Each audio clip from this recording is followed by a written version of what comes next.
Welcome in, folks. Happy Friday. Freaky Friday. I just witnessed Nanya doing her best nonsense impression. I don't know what's going on. I do have a short video that I made this morning that I'd like to share with you, and then we'll get into it. We will be taking calls this evening. If you got a burning question, give me a call. Does your neighbor refuse to trim their tree? Call in and tell me about it. Does your husband refuse to put the toilet seat down? Call and complain. Let's see here. Hope everyone's well. I'm a little bit annoyed. But what can you do? All I can do is just keep it going. Some of you people out there just forgot that I'm doing exactly what I said I'm going to do. Quitters and cowards. No, thank you. Can you see that? Let's see, what can you see? You can't see that. All right.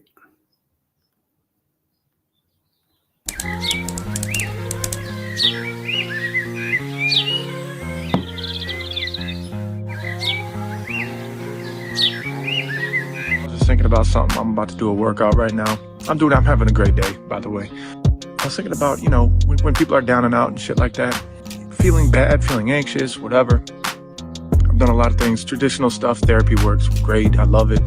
I highly recommend it. A lot of physical things like getting outside, eating better, surprisingly help even better for me. But one thing that I always can rely on, and that just works good for me, and it serves its purpose, and it's still cooking for me, it's just looking in the mirror and saying to myself, stop being a little bitch.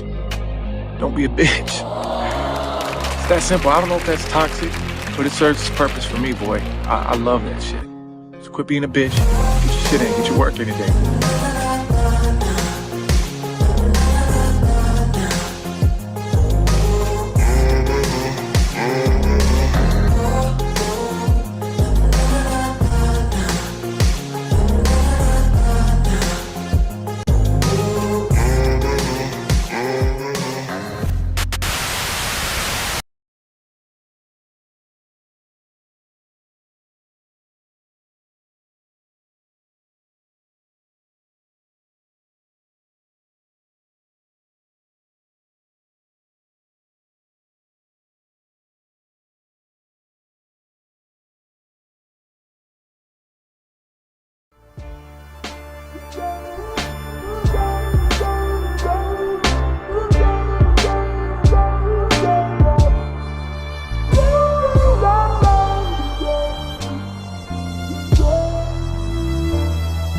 Camera thief, take pictures, run like the parallel stitches, attach my feet to the path I beat, teach myself to keep the answers brief, gnash my teeth like the last to feast, imagine me on that abandoned beach, sand and sea as if the jazz was free, I'm ice cream mixed with gasoline, direct attention to the craftsmanship, neglect to mention that the past will stick like initials carved in the concrete, like the tattoo that hides on your mommy. I still kick it with angels. The difference is instead of the bar, I'm at my kitchen table.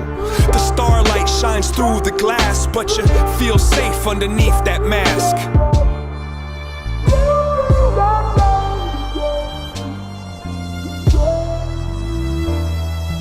Ferris wheel, give rides. The scars healed in time. You know what? Fuck this intro. Hey, Nanya, what the fuck? Nanya, what the fuck? What was that live stream that you just did? What was your intention? Because all you did was bring all those fucking vultures back at Emmy again. Congratulations. What the fuck is wrong with you people? How could I have forgotten that Nanya came from the hive? What is happening right now? Nanya is more upset that I showed a report that QB hurt her child than the fact that QB hurt her child. What the fuck is going on right now? But don't you worry. I'm going to put a timeline together because that was no timeline what she did over there. What she did was kick a bee's nest. It was like borderline simping for Queen Bee. It was amazing. And I'm sure there's a VIP seat at the Hive for her tonight. What the fuck was that? And I like Nanya. I don't even dislike the person. I just don't know. But I see you, girl. I see you, Ital. Now I know why Ital quit, because they no longer supported me. After gassing me up for months, then they no longer supported me anymore. Cowards. But that's okay, because this guy's going to keep doing exactly what the fuck this guy does. All these crazy fucking people can eat a bag of dicks. What's up, SG? How's it going? SoFlo, mama. Headstones and headlines. You're popular tonight. Thanks, Nanya. Congratulations. What's up, SG? Let's see. Nanny Sharon, thank you so much for being here. Grain, what's happening? Grain, you saw me over there. I was like, how can you be respectful to someone that's just being disrespectful? Like, it's a fucking strange. Like, I thought for sure, I was like, this is a bit. She's doing a nonsense bit. This is an impersonation of nonsense. That's what Nanya is doing. It was like exactly like a nonsense stream. I like the old payphone. Oh, thank you. I didn't make that one. I stole that one from Google. Full disclosure. I added some things to it. And like I said, I hope everyone's feeling good out there. Let's get a vibe here. I didn't mean to come in so hot. I just finished watching Nanya, and I'm just like, okay. She's over there trying to convince everyone I'm as bad a person as QB. I see you, girl. Well, I tell you what, at least I do something instead of just sitting around and whining in the shadows. Some people talk and some people walk. You know what I mean? You know what I mean. You know what I'm saying. What's up, positive tea time? Yes, why do men do that? LOL. The toilet seat? What's up, Willow? Hope you're doing well, dude. Good to see you. Angie, thanks for being here. Pookie, what's up? Oh, what is happening with this blue, man? Hold on a second. This ain't what it is. It's Green May. The fuck? Why is that background blue? What is happening here? Hold on. There we go. There we go. All right, let me get back in the chat. What's up, Just Irish? Good to see you. Hope you're well. Texas girl, good evening. Good evening. Who's going to call in? What's up, Truth Seeker? Good to see you. Lily Von Lobotomy, one of the best names in the business. A1, thanks so much for being here. All right. Let's see. Marie Purple Freak, thanks so much for being here. Happy Friday. Oh, yeah, it's Friday. The days run together for me. What's up, Steffi Poo? Good to see you. Steffi Poo 42 in the house. Grandma Many, thank you so much for being here. I'm getting towards the bottom here. Lunatic Zombie Farmer, thank you so much for being here. Collateral damage, that's the new excuse I've heard. Yeah, honest to God, I'm not even exaggerating here. I feel like Nanya just stirred a bunch of shit up for no reason. I mean, if she was going to give a timeline and actually give dates and receipts and fucking information, it would have been great, but that's not what it was. It was basically, this is where it started, and in fact, she was not showing the start of the beef. She was like, she didn't show the beginning of it. So the whole fucking narrative was completely off. And then she just a couple of receipts. Sinners turned into the bad guy that he's been hunting. I don't know why these fucking people come up with that weird metaphor. I'm not hunting animals. I'm just showing you that some crackhead hurt her kids. If you don't like it, fucking work it out. Deal with it.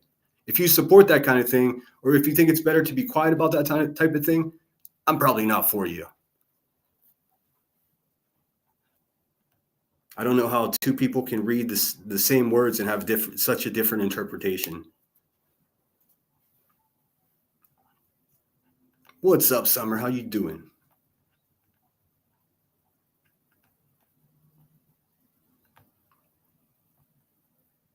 What's going on? I'm just looking at chat, guys. Sorry about that. Grain says, I don't understand if you are going to do a timeline a full timeline and tell someone else's story, I would consult them with. She didn't even, yeah, exactly. She didn't get a hold of Emmy. She didn't get a hold of me. The people that she's talking about, she didn't even fucking bother contacting. If I'm not going to have a conversation like that, I want to have the people up here with me, like I did Aileen. I could have sat up here and just said whatever I want. But not more than half of what she said was so slanted and weird that it wasn't a timeline. It wasn't even a structure of a timeline. I thought she was better at YouTube than that. Like it's a bummer, dude. And I'm not even talking negatively about Nanya. I'm in shock that I don't even know what that was. What it wasn't was a fucking timeline. I mean, it was not the beginning of the story, and then that's where she started, like well after the beef and shit already started. But I'm gonna have to do it. Maybe Emmy can help me get all the details together, and I'll just do the most fucking boring live stream in the world and rehash some bullshit that everyone has already figured out. I mean, talk about a fucking snooze fest, but I am obligated to do it because someone just had a live stream with my avatar on it, not once, but twice, and gave no context or timeline whatsoever. It was embarrassing. It sucks, dude. I mean, I would urge her to try again and do better. But I mean, of course, I can hear her tone. She was mad at me because I disagreed with how shitty of a job it was. And I would expect her, she's been in here correcting me. And I don't take time to be like, well, you know what, Nanya, you've become one of the worst people on. Get the fuck, nobody has time for that, honestly. So knock it off. What's up, Kitty? Kitty with the diamond. Linda, thanks so much for being here. That blue is horrible. It's got to go. Yeah. Yeah, a lot of people did not like the blue, but we're in green May now, so everything will be fucking green. Outer Bank says, just don't say things in times of anger. You'll regret it. That's great advice. That's great advice. A1 says, oh, I didn't see Marie. Hey, Marie, thanks for being here. But yeah, I mean, she didn't get a hold of me. She didn't get a hold of Emmy, and that's basically where I can't. There's not even any sense in it. If I'm going to criticize it, what I have to do is produce a better product than I just watched. And to be quite frank, it's not going to be difficult. But I mean, come on. I will correct it. I will straighten it up because my goodness, like, I didn't know it was going to be an interactive thing. Like,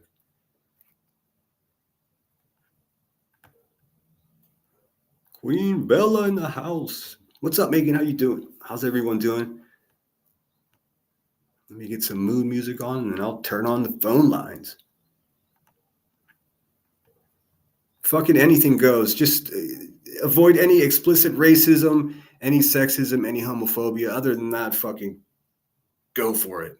I mean, I'm going to have my finger on the button here. You're going to get 3 syllables out before I hang up on you, if that's your intent. So have at it. Also, I got a couple emails, people concerned that I'm collecting telephone numbers. So let me just assure you, if you don't, I typically just get the city and state, sometimes just the state that comes across the Google number. But if you'd like, what you can do, and I'm 100% certain this will work, is dial *67 before you call me, and then I don't think I'll get any information. I think it'll just say private caller, and I'll still answer it. I don't give a fuck.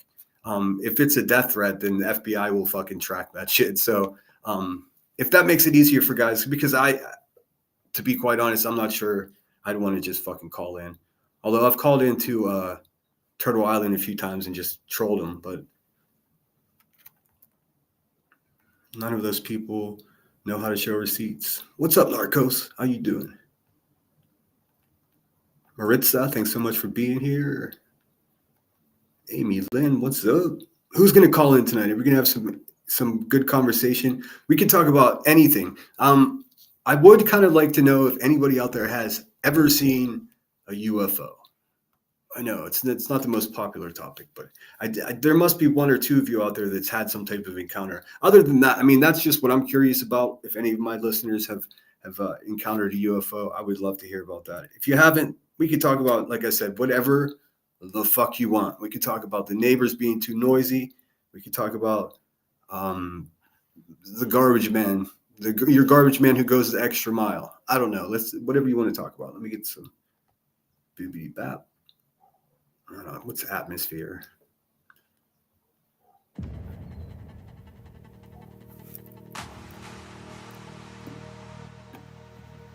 right. Oh, I wanted to make a green number thing. Shoot. That's all right. I got this colorful one.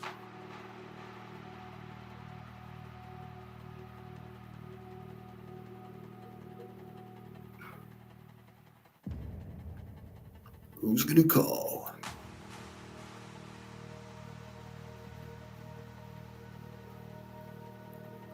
There's a number on the screen, guys. 412-450-0440. Holler at your boy. We'll just talk shit until someone calls. You know what? It's completely possible that because I just stopped watching Nanya's live stream, that maybe I should take more time before I talk about it. But man, whew, I tell you what. I didn't catch what Headstone see. Seems B is going to do a special live stream in my career in my hometown. Yes, I did see that the title of her live stream is Your Hometown and Your State. That's pretty cool. Well, I mean, that's because Queen Bee is one of the biggest pieces of shit on earth. And that's why it's counterproductive to have Nanya go live and kick the fucking hornet's nest the way that she just did. I mean, does anybody even think before they do anything? And the wild thing is, like, she's judging me for things I've done and said, and here she is just causing more trouble for no reason and criticizing in the most sanctimonious voice, just like nonsense, that, oh, this is all so terrible, in turn starting the shit all over again. Congratulations, Nanya. Like, seriously, what the fuck, dude? What the fuck? Nothing surprises me anymore. It's like 2 steps forward and 3 steps back. Charlotte's Webbing, thanks so much for being here. I'm sorry, I've been trying to get back to you. As you can imagine. I am going to set up a video making class. I'm not sure if that's going to help anyone, but I've got like 5 people waiting on that. I've been putting it off for as long as I could. So I'm going to do that Sunday or Monday. And then every Tuesday from here on is going to be call-ins. Even if I have to fucking have my friends call in. Let's see what's happening here. Yeah, Queen Bee, you could suck a fat bag of D's. Nasty hogger. Also, this music sucks, by the way. Give me a second. I can't do it. These free music options are garbage. Since we're talking about QB here, we should just play this one.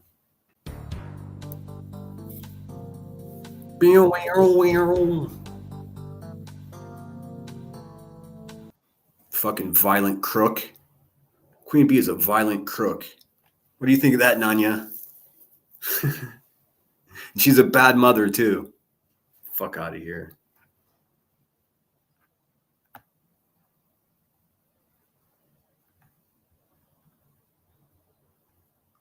Oh, and she also played a straight-up propaganda video. That was fun. The fuck is happening around here? Who's calling in? Who's going to be the brave one?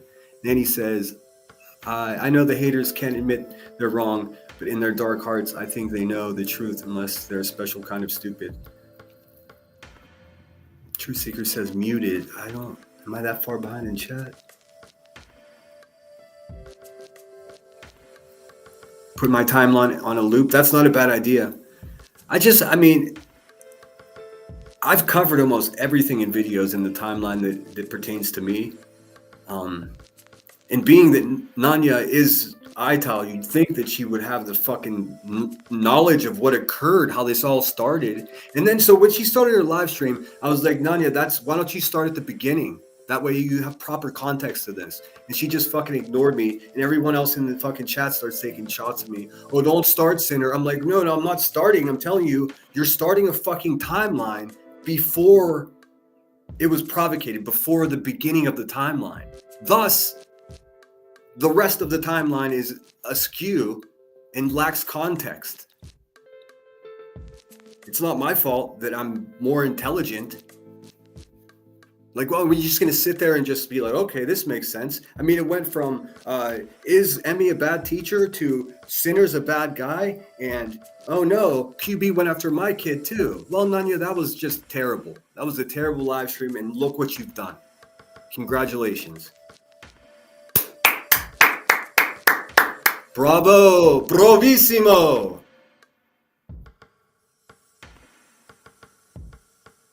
What's up, T-Roll? I'm here. Got you in my ear. Been busy today. Sounds like I'm in the right place catching up. My man.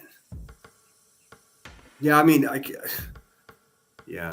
Number 67. Please hit the thumbs up if you haven't already. And double check to make sure you're a subscriber if you're into that sort of thing. And I do have memberships available too. Let's see here. Unless you choose not for it work.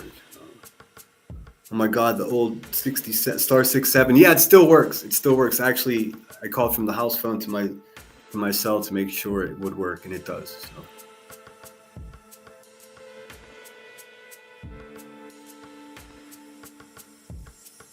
McSpider said, I like Nunya's live, but it's not balanced argument about Foyas. Buzz bitch weaponizes words and lies. She doesn't use Foyas for factual information.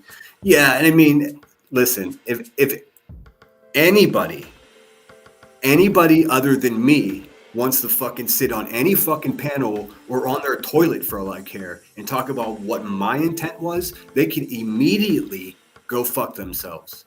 I mean, unless you've asked me, unless you're one of those rare people that I've discussed it with and asked me what was your intent in this situation or that situation, then your fucking opinion doesn't matter because you're just guessing. That's just a guess. And there was a lot of fucking guessing and a lot of sanctimonious fucking moral high ground bullshit going on over there tonight.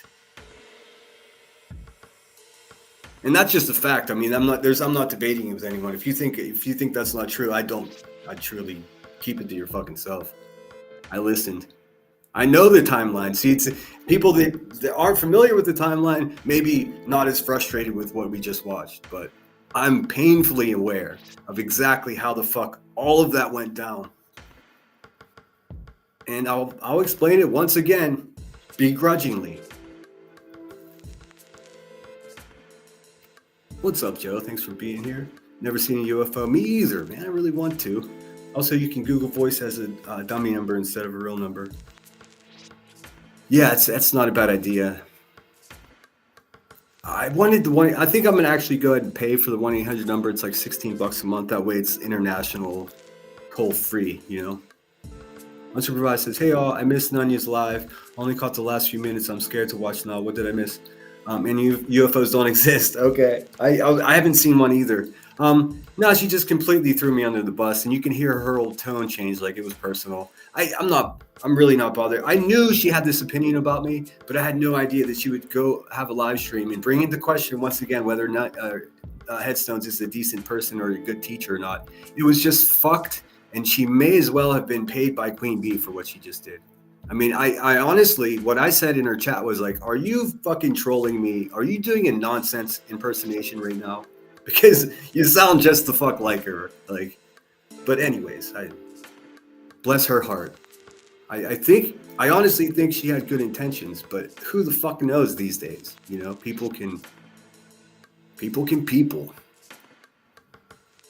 What's up, Lindsay Rose? Thanks so much for being here. And if I did miss you, I apologize. I'm trying to say hello to everyone. Summer Rain, what's going on? Who's gonna call? Yeah, I can see my talk bubbles moving. I don't think I'm having any issues. I am about 7 minutes behind in chat. So please forgive me. I'm trying to catch up. What's up, Justin RN? Thank you so much for being here. I won't be on for hours and hours tonight. I just want to take some calls and catch a vibe and see how the fuck you guys are. Is that music too loud or annoying? I have no idea what it sounds like to you. Never seen a UFO. I would love to. I just don't know. It's difficult for me to believe until I see something. The few people that I've spoken with in real life that tried to convince me that they saw a UFO were both fucking wackos. So, I mean, they may have seen a UFO, and that's what made them go crazy because no one believes them. But I mean, I don't know. Yes, Emmy's birthday was yesterday. Super sleuthy birthday. We saw Elon Musk satellites go by one night. Look like fast-moving train of stars. I didn't get to see it in real life. I saw a video of it though. It looked crazy. It looked crazy. I'm here in Pismo Beach, so Vandenberg. I keep wanting to say Vandenberg Air Force Base, but it's now called Vandenberg Space Force Base. Is I don't know, 30 minutes away, 45 minutes away. But like all the launches, and the SpaceX is here too. So all the launches, it's like every other day. There's just a huge rumble in the sky, and oftentimes it's late at night, so you can't see shit because it gets cloudy at the beach, of course. But you can feel the propulsion, definitely. And other than that, you get all the fucking experimental fighter jets just zipping over you on the beach, which is pretty fucking rad, I must admit. Ooh, I have something I can show you. Do you guys want to see a police report? It's about me. It might be fun. I gotta send it to myself. This is a police report. This is Moon calling QB's police department to report me for stalking. I mean, it's just getting weird, man. Moon, you go, girl. You're crazier than a fucking shithouse rat. It's becoming entertaining. I was going to cover that another day, but if no one's going to call in, I can show you that. All right, I'm skipping ahead here. Kylie Sane Dog Lover 94. Thanks for being here. Hey, Harlow. I guess I do understand what the purpose of her live was. Yeah, neither do I. But here's the thing, like everyone I know is just like, we were all like adjusting our live streams. That's why I think it was like some kind of weird experiment, because she's known to do that. It's like she set up a live stream and then everyone was adjusting their times around her to try to get garbage. It's fucking garbage, man. I mean, I'm gonna be honest with you guys. That was fucking trash, dude. It wasn't a timeline. And like, if you're gonna put my avatar on the fucking thing twice, at least like allow me to take part in the dialogue, especially when you don't. You're just wrong. Or here's what freaks me out, and I'll be perfectly honest with you guys. She should know all of these details, and the fact that she's leaning or omitting things or embellishing things, it concerns me, because I've trusted her for so long. And I'm sure she'll hear this, and I'm fine with it, but nothing would surprise me anymore. Everybody has a fucking bias and a vendetta. Everybody, every fucking single one of us. I just happen to be the crazy asshole that tells you exactly what mine is. I told you what I'm doing. I'm holding someone accountable for the wretched things they do on YouTube. If you ain't with it, don't be with it. You're still gonna watch. I mean, it's bizarre. Kimmy Lou, what's going on? Says, I've seen a lot of rocket launches here. I guess you could say they are UFOs because I can't see what's written on them. Fair enough. They could be anything. But yes, we're not going to be grumpy pants anymore tonight. I just have to put a timeline together and show you guys exactly where it all started, because, I mean,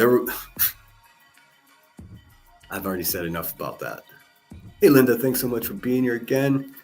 Emmy, have the happiest of birthdays to you, and I hope you had an amazing time and made fun memories on your special day. Should we sing happy birthday to Emmy?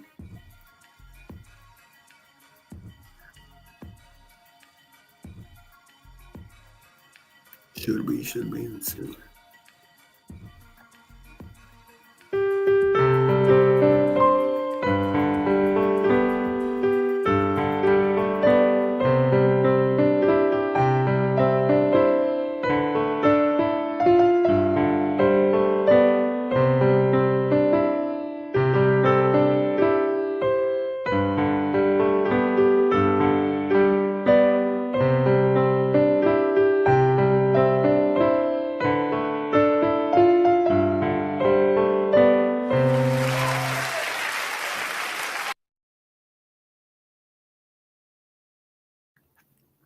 Oh my God. I took a drink of my water when I pressed play on that birthday song and almost choked to death. I was coughing the whole time. Whew, give me a second. My face is all red. Damn it. Still can't breathe water no matter how hard I try. Askew is one of my favorite words. It's a great word. Oh, someone's calling in. Let me mute you guys while I answer that.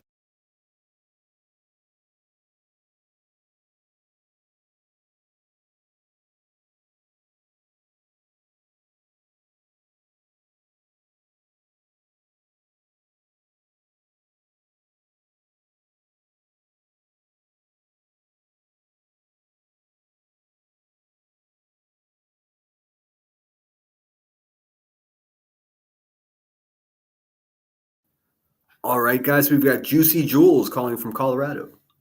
How are you tonight? Good. How are you? I can't complain. Well, I could, but I mean, you've heard it all before. You complain about a lot of things, huh? Yes, ma'am. No, there was a story back in the 60s in New Mexico, and these cops come upon a UFO that was right by them, and it was pretty cool. And they questioned them and everything, and there was burn marks and everything. So UFO's been around for years. I watch a lot of the documentaries, and I've been down the rabbit holes, but I have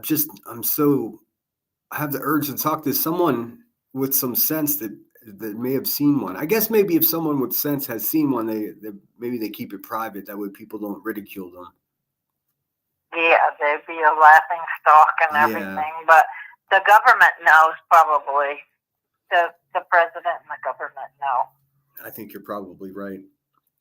I mean, I did see Donald Trump a few minutes of him on Joe Rogan, and Joe Rogan was pressing him for UFO stuff, and old Donnie seemed to say, "Oh, it's coming. We're gonna let you know, but we'll see, I guess." Do you remember the name of the town where that UFO sighting was? No, I don't. It's probably on internet somewhere, but it's pretty cool. These policemen saw it and witnessed everything. I'm gonna see if I can. But it's somewhere in New Mexico. I don't know. New Mexico. And they have that alien museum I went to in Santa Fe. Yeah. in that one town. It's Area 51. Where is that? Yes. I think it's outside of Santa Fe. No, I believe it is. Yeah, maybe outside of Santa Fe. Yeah, that's cool though. But I've never seen anything. I seen something in the sky, me and my son once, and it went real fast. But that's the only thing I've seen. Could be military too. I think some of it's military related. I think you're probably right. I mean, like I said, my proximity to this Space Force base is I haven't seen anything that it's not recognizable as a plane, or I mean, I saw one weather balloon, but I mean, I bet if I pay attention, I'll see them launch something I haven't seen before. Pilots have witnessed some weird stuff though. I've seen reports of that as well. Let me see. It's kind of interesting, but I don't know anybody that's seen an alien per se. Me either. That scared my kids when they were little. I guess the statistics are against me. I've only got about 120 people in here, so statistically, we might not have seen one. But if I can get more people to watch, maybe I can get a caller that's actually seen a UFO. Yeah. Okay. You have a good night. Okay. Thank you so much for calling, Juicy Jules. Okay. Bye. Thank you. Bye. Oh, she was sweet. I was trying to Google the New Mexico town that happened, but you type in New Mexico police witness UFO sighting. There's a lot of friggin' articles, so I didn't know where to start. I've been to New Mexico. It's a pretty cool place. I secretly had loathe. What is it? Why did it just slip my mind now? The blue stone that they sell all over the Southwest. Damn it, I don't know why I can't remember now. Anyways, I hate that stone, and then they sell that jewelry everywhere. That's the only thing I don't like about New Mexico and Arizona. Hey, who's your mama? How you doing? Welcome in. Number 71. Joe Dirt will argue over that unsupervised. I missed the first part. Who else is with us? Who's going to call? Let me get this off the screen here. And thanks again, Juicy Jules, for calling from Colorado. Colorado strikes me as the type of place that you just may come across UFO.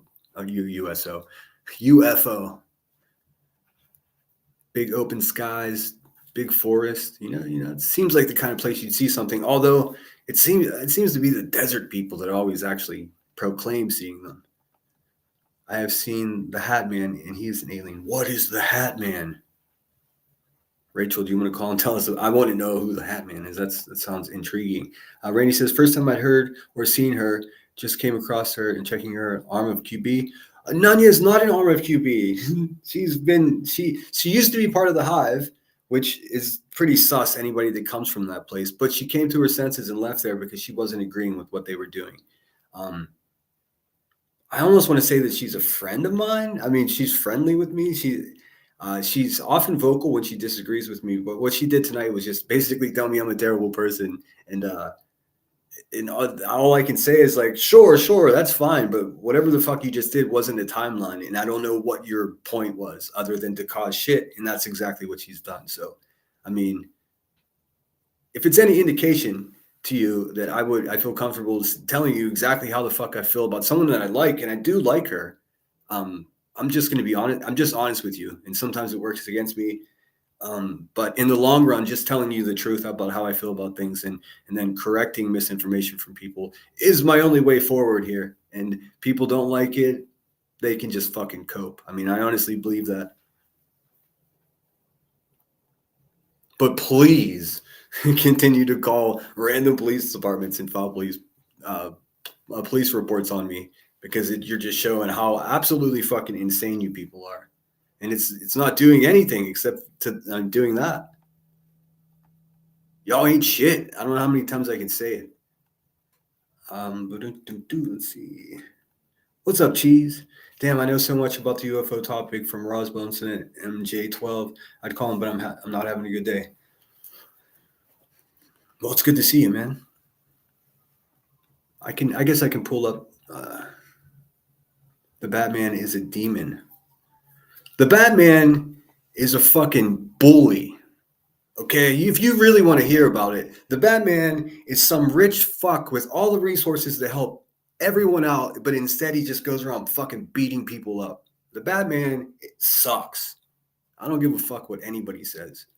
I don't care about his childhood trauma. He didn't have to grow up to be a fucking prick, just fucking attacking people out of the sky that are stealing a fucking loaf of bread. Batman is a bully. I know it's not a popular take, but oh, I'm getting another call here. Give me 1 second here, guys.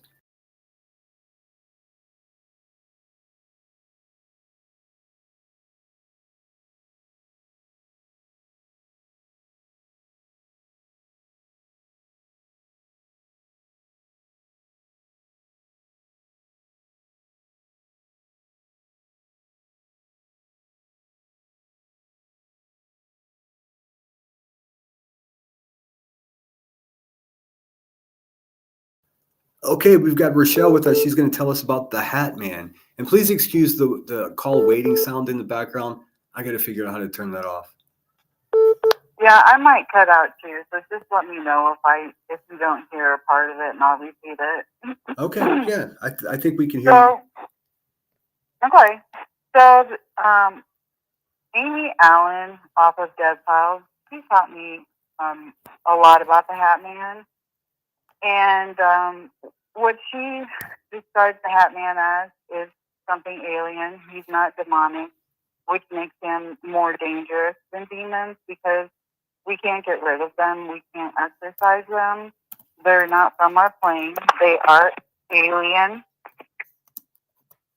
I saw him during one of the lowest times of my life. It was when we had lost everything.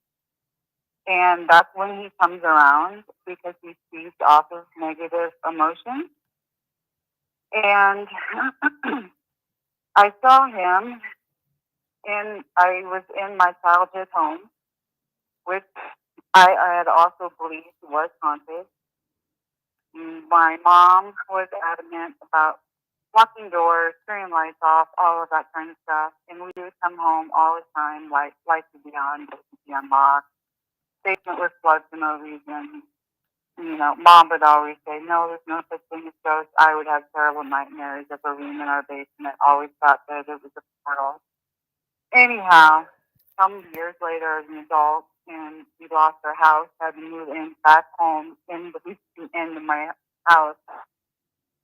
And went to walk past my basement stairs, and that's when I first saw him.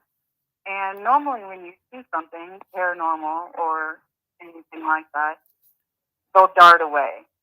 And you're just like, where did I see, Yeah, like He a didn't do that. like a shadow Yeah. monster type deal. Exactly. He didn't do that. I could have went and got my phone if I wanted to and taken a picture of him.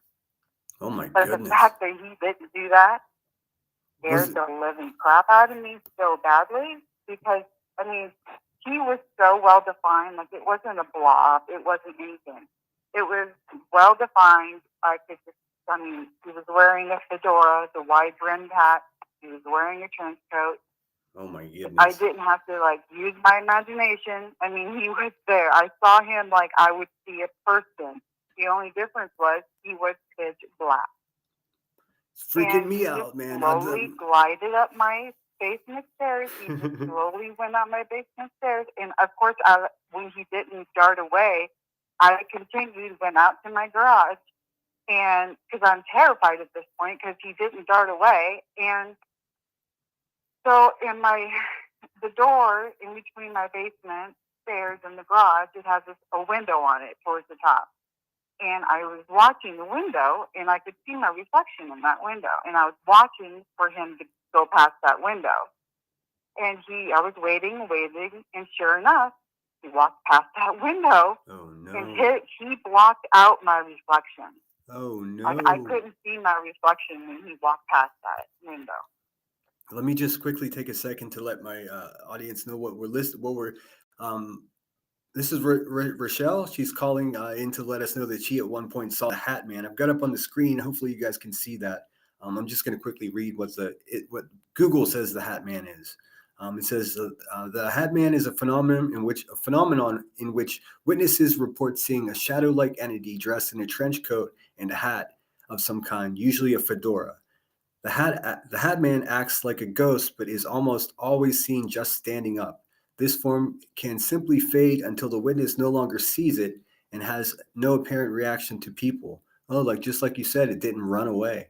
For example, many people reported bumping into this entity, which does absolutely nothing for seconds or minutes, then moves around a bit and just vanishes. That's freaky. I hope I never see any shit like that. And the thing is my daughter had seen him a couple months before I saw him. She was up at my mom's cleaning, but I thought that she already knew how I felt about the house. So I thought her imagination just got away from her. I didn't even ask her to describe it to me. She just said, Mom, I was scared. I saw something, and I'm just like, oh, just your imagination, you know how I feel about the house. And I didn't even ask her to describe it to me. So when I saw him, and mind you, this was 3 p.m. and during the day, middle of the day, 3 p.m. That's when Christ was supposed to die on the cross also. Oh, man. She got out of school at 3:20. So at 3:20, when she came home, I didn't tell her what I saw. I asked her to describe what she saw to me. She described him to AC. Wow. I did not know about the Hatman. I'd never heard about the Hatman. First I've heard of it. What I did was I just Googled what I saw, and up came this picture, and my heart just dropped. And I found out that, he's been seen since the dawn of time. Everybody, he's been seen for hundreds and hundreds of years. This entity has been seen. Scary stuff. It's hard to tell that if it's just because there's social media now that it's more people are reporting seeing him, or if the sightings are just getting more numerous. Yeah, but, I guess it's hard to tell. Many people have seen him now. Yeah, I suppose it's difficult to tell because as the lore spreads, people are going to attribute something that they've seen to it. So that makes it tricky. Right. Now, did you say this was in your home? This was in my childhood home that I had believed you Oh, know, my whole childhood that was haunted because I had other experiences. okay. And he is So, known to frequent haunted areas. He is known to be in haunted places. wow. So, but like I said, he's more dangerous than demons because he's not demonic, so we can't exorcise him. So we can't get rid of him. Scary And stuff. he comes to children. Amy Allen from the Dead Files. They came to her when she was a child, and got her to put a fork in the light socket because that's what they do. They manipulate children. They get children Oh to think they're no, good. Yeah, they that's get children to terrifying. think that they're good, and then they manipulate them and doing things like that. Oh, it's like, Good. I've seen them. They don't do. No, they're not good. well, They I guess, manipulate so you. And when you moved, you so seen it's that. not something that it traveled with you. It's not like it's Oh, well, Amy Allen always said they don't follow you, oh, okay. but I have sensed him in where I have lived. I do think that he has been around me because you know I'm an adult now, so I obviously don't live at home anymore. But I have sensed him. My daughter one night when nobody else was home, her and her boyfriend were home upstairs, and her boyfriend didn't know anything about anything we experienced. And this was in a different house, and they heard loud stomping footsteps come up the stairs to where her boyfriend grabbed the baseball bat. He was ready to kick somebody's ass because they were so loud. And they flung that door open and nobody was there. And I've had other instances where I think he's around. Man, that's So so I think, interesting. I'm partially envious and partially happy. I've never seen anything like that. you don't want to see a true shadow demon because, like I said, they're more dangerous than these. I would just They're move. terrible. I would just move. I would absolutely just move. Like, I mean, really freaks me out. I could deal with anything. I'd rather deal with like Yep. a burglar than I would like an apparition of some type.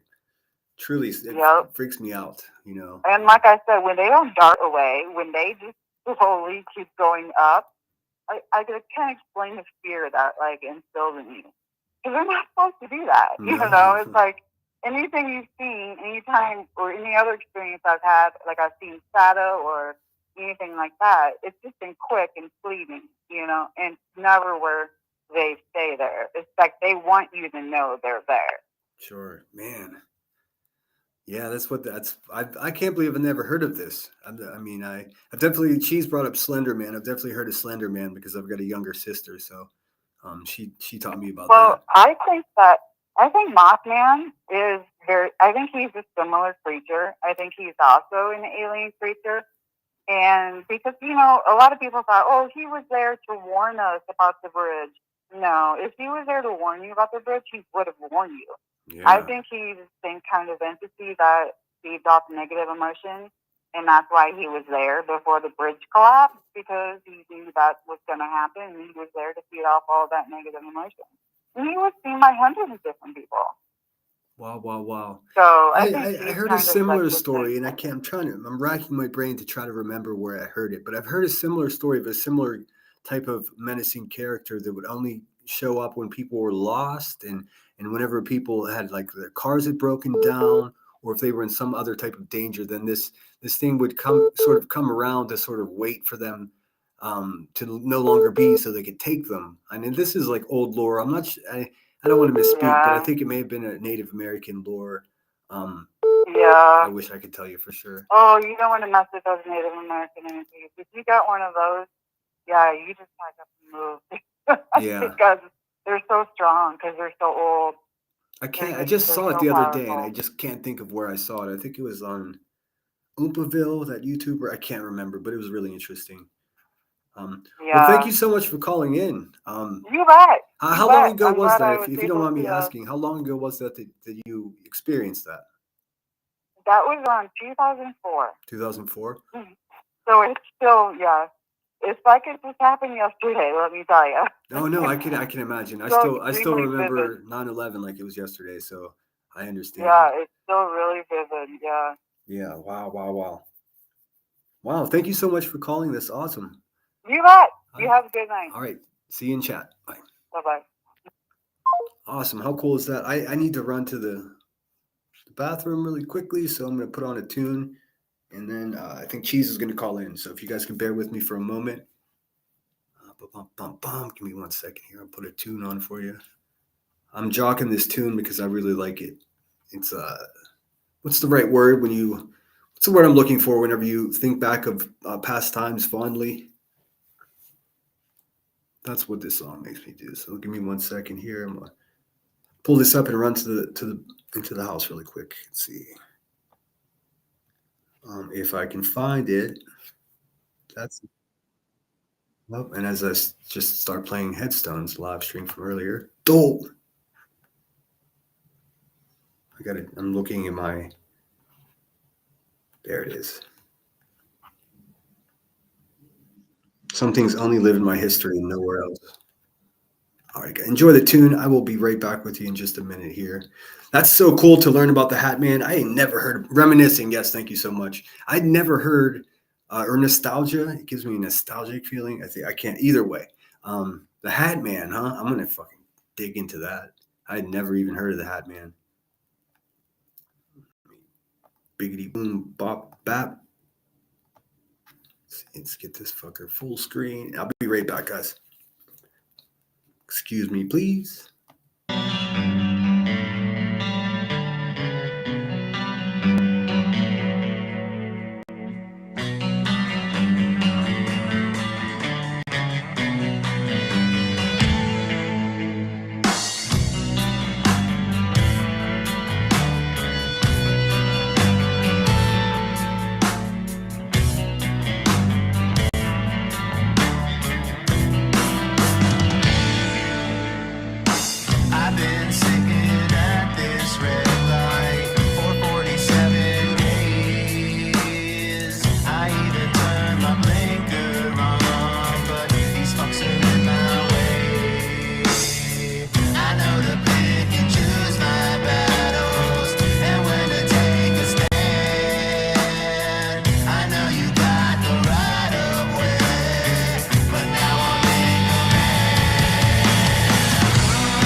And there you have it, an old gem from Southwest Pennsylvania, a band that no longer fucking exists. They were known as Second Street Stranger. They had a variation called Parking Lot Whiskey. Um, they had I had a band called Richard. I mean, I used to go all these. It started out in garages, of course, and then as they aged, they worked their way into the clubs and music venues and house parties of Pittsburgh. And the stories I could tell. Oh, the neighbors' dogs are going wild. Who's going to call in? Who's going to tell me about their UFO experience? How about a paranormal experience? I got one. I'll share it really quickly. I don't often share this story. It freaks me out every time I do. Oh, there's Cheese. Hold on one second, guys. What's up, Cheese? Yo, what up? I was just telling a quick story, but I could save it for after we talk. Well, go ahead. I can call back. Okay, no, hang out. It's a quick one, but it's freaky as shit. I mean, it's one of the reasons that I never really wandered too far from my faith. And I'm not going to get preachy, but listen to this. This is what happened to me as a young kid. Why don't you want to say it in the? Are we on live? Yeah, we're on. Oh, I thought you were talking to me personally. No, I saw it was you, man, and I just picked it right up. I didn't bother. I didn't bother with giving the whole "hi, how you doing" thing. So I was I'll just say it. My family members were having a difficult time with substance abuse, so they went and got themselves cleaned up. During that time, I also went through what they call Al-Anon. I'm not sure if you're familiar with that, but it's for people that live in close proximity of addicts and drug addicts and alcoholics. So a part of that is I got this therapist. His name was Tom. He was super cool. He lived in one of the roughest neighborhoods in the city. But I would go over there and he would therapize me. He would, give me advice. We did some, I don't know what it was, but those the light mask that you put on that like hypnotizes you. And he like had conversations with me while I was out. In any case, he was a Christian man, non-denominational, just a man of faith. And he gave me, I'd already signed up for boot camp, and you're not allowed to take jewelry with you. You can't just wear a gold necklace to boot camp, but you can wear a religious emblem. So he gave me this really nice cross. It was made out of 2 nails, and it was like a nice leather batch or strap. So I wore it all through boot camp, and just from the sweat of South Carolina, Parris Island, the shit wore thin, and it started to break. So at first I tried to tie it. I didn't have, the right shit to fix it. So I just finally stopped wearing it, kept it in my footlocker. Fast forward to the end of boot camp, I'm packing up and I can't find it anywhere. I literally have everything I own spread out on the floor in front of me. If there was a sewing needle there, I would have seen it. It wasn't there. So I'm like, fuck it. I must have lost it. I finally lost it. Whatever. I leave boot camp. I go to my first duty station. I get to a training station in North Carolina, and then I get shipped out to Camp Pendleton. I get to Camp Pendleton. I walk into the squad bay in the barracks, and I'm first day in the fleet. They're just like, fucking pick whatever bunk you want, asshole. And I'm like, all right, cool. I'll go over in the corner in the back like I typically would and open up a big old armoire, like a metal armoire. Each bunk gets one of those. I open it up, and laying on the ground of it is my fucking necklace from boot camp. Like this, wow, that's crazy. The same break and everything. Like, I know it sounds insane, but I've since lost the necklace again. I'm hoping it will turn back up again. Anyways, you're going to tell me about UFOs. Let's do it. Actually, if anybody had any questions about them, because I wouldn't even know where to start. I guess I'll just start from the beginning. Like, I lived in Las Vegas and stuff, right? Yeah. And Just okay, not too long ago, right? I mean, just recently. Yeah, I'm coming up on a year in a couple weeks. Yeah. But since I left Vegas, but the Bob Lazar story. Do you know who that is? Yeah, and what? I've seen him on Rogan. Yeah.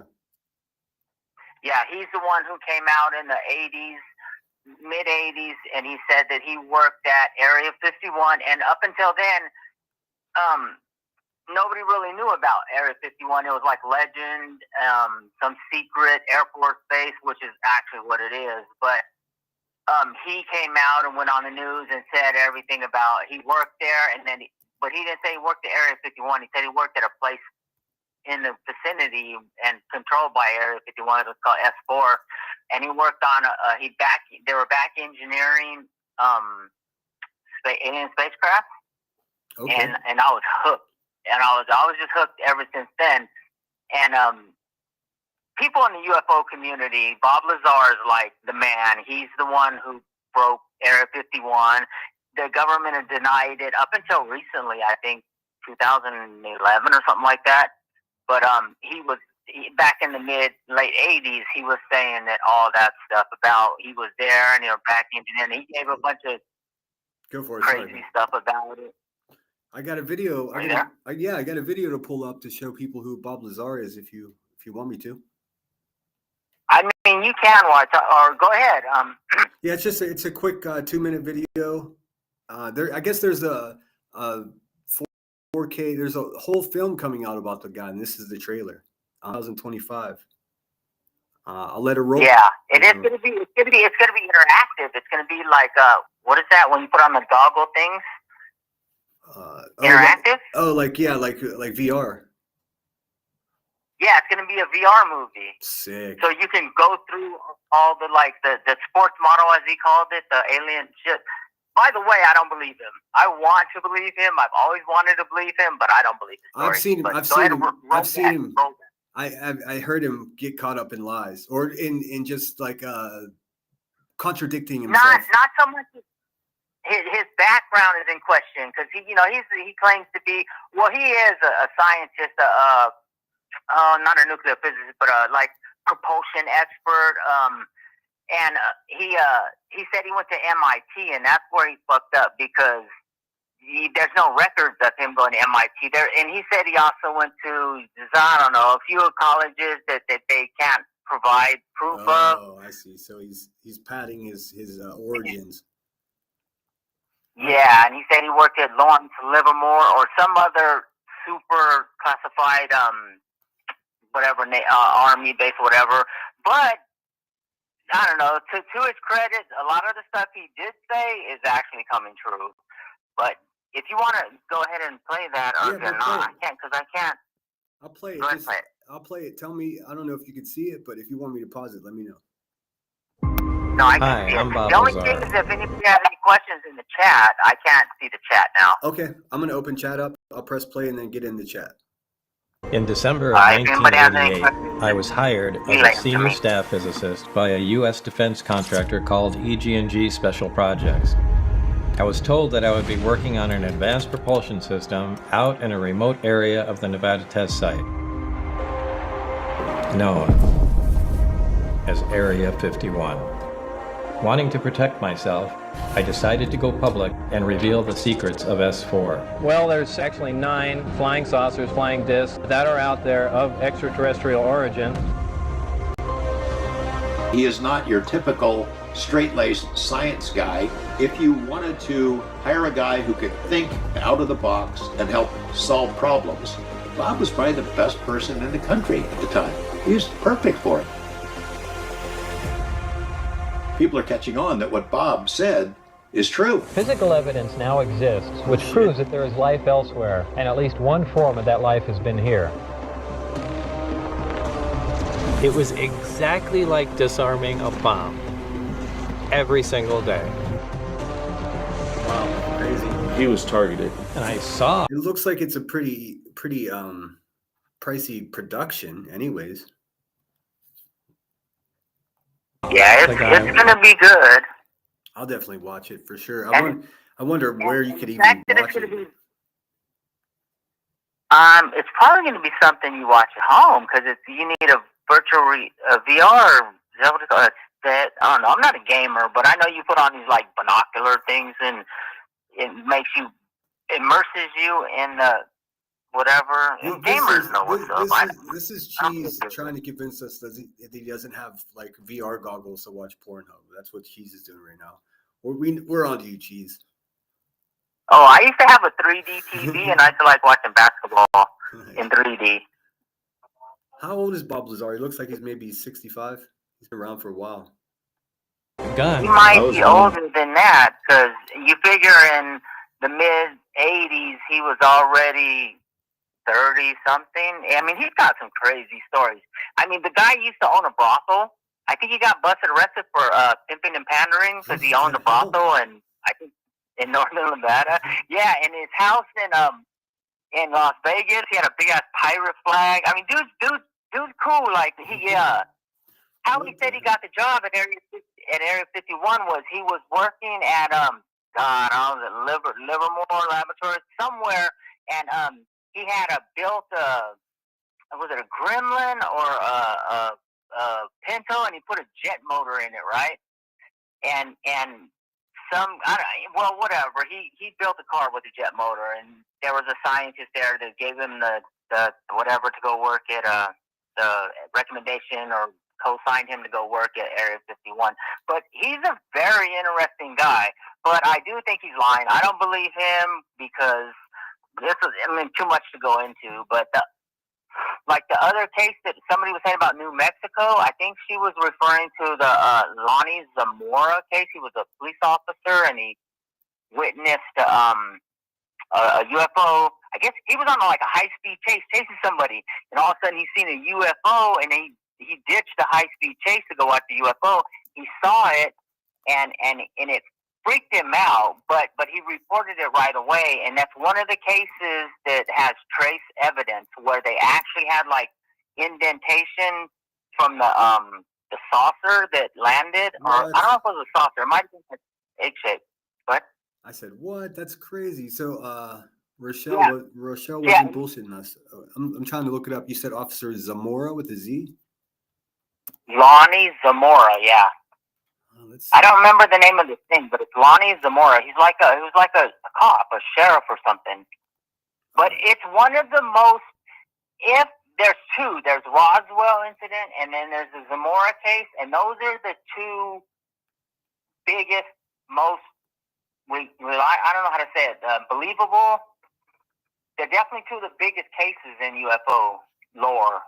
Let's see, Lonnie Zamora incident. It says Lonnie Zamora was an alleged UFO sighting that occurred April 24, 1964 in Socorro, New Mexico. When Socorro police officer, how was that?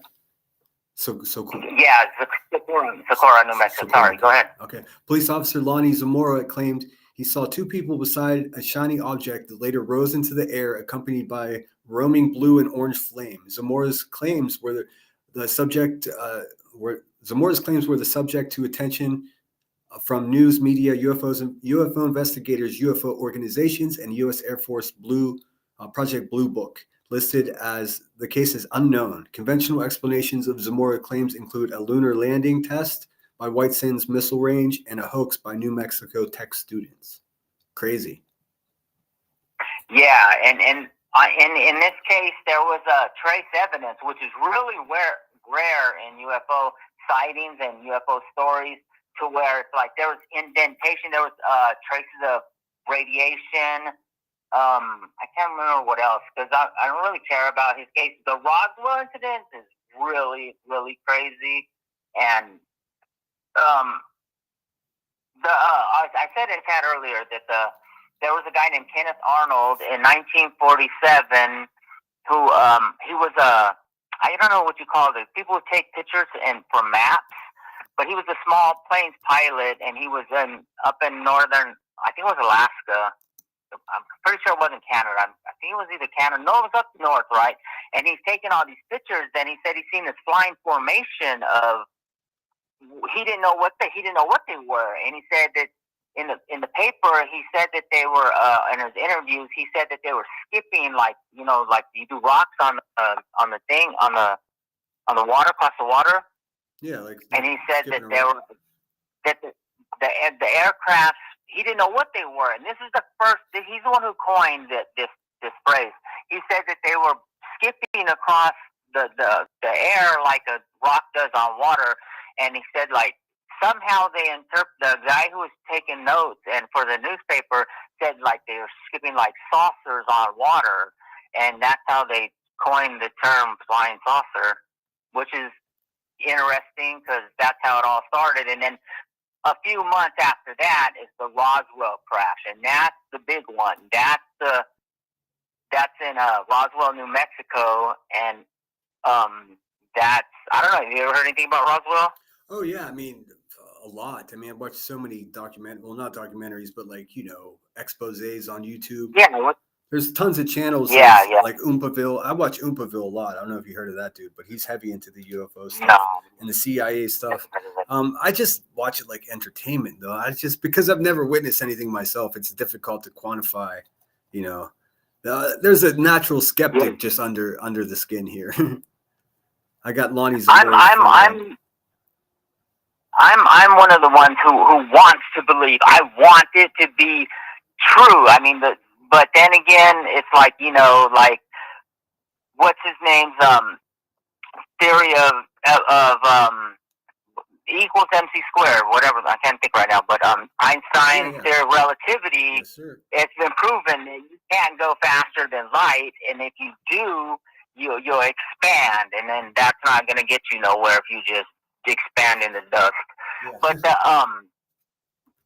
the universe is so vast. I don't think any aliens or anybody's ever visited this planet. I just think it's too far, and it would take millions of years to get here, and even at the speed of light, it would take tens of thousands of years or however long. It's just not feasible. But I want to believe. I want to believe Bob Lazar. There's another guy named Corso, who was like he wasn't a general, but he was ranking in the army. And this guy was in the Eastern Europe theater during World War II as like a spy, and he was like had nuclear access, to literally launch bombs. Terrifying. Oh shit.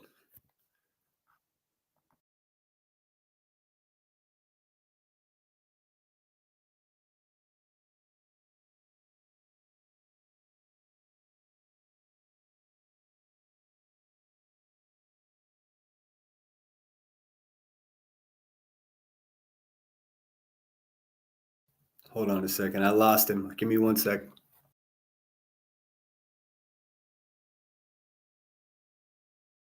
Hey, sorry about that, man. I think I pressed the wrong button. My bad. I don't know where I was at, but anyway, as far as the UFO topic goes, I like the like I said, I want to believe. I like hearing the stories. I don't believe in any abduction from Benny and Barney Hill, which is the first documented abduction story. I don't believe a single one of those. Yeah, it was so far. It was so long ago that it's difficult for me to believe because I see how something can happen today and it gets so twisted up in an hour. Like all those years just ruin a story, Exactly. And I don't see aliens coming here. If to get here, they'd be so advanced technologically. Why would they even care about? Why would they be interested in us? It's like we'd be nothing. We'd be so backed up on the evolutionary that And of course, I don't believe in God, so I'm going to say evolutionary line that they wouldn't even give a shit about us. They just keep us.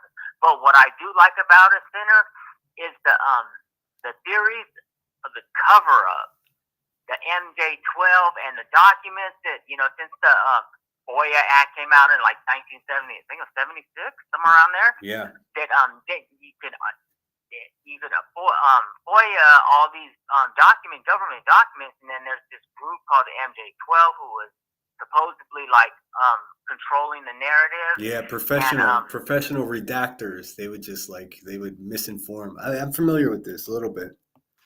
Yeah, and somebody was saying something. Well, somebody had mentioned. I don't know, but anyway, yeah. That to me is a cool. Oh, somebody said that somebody worked at Lockheed. Was it you, Legally Blonde? But then I asked them if they work for Skunk Works, because I don't know if you know what part of all this comes into play with the what is it called,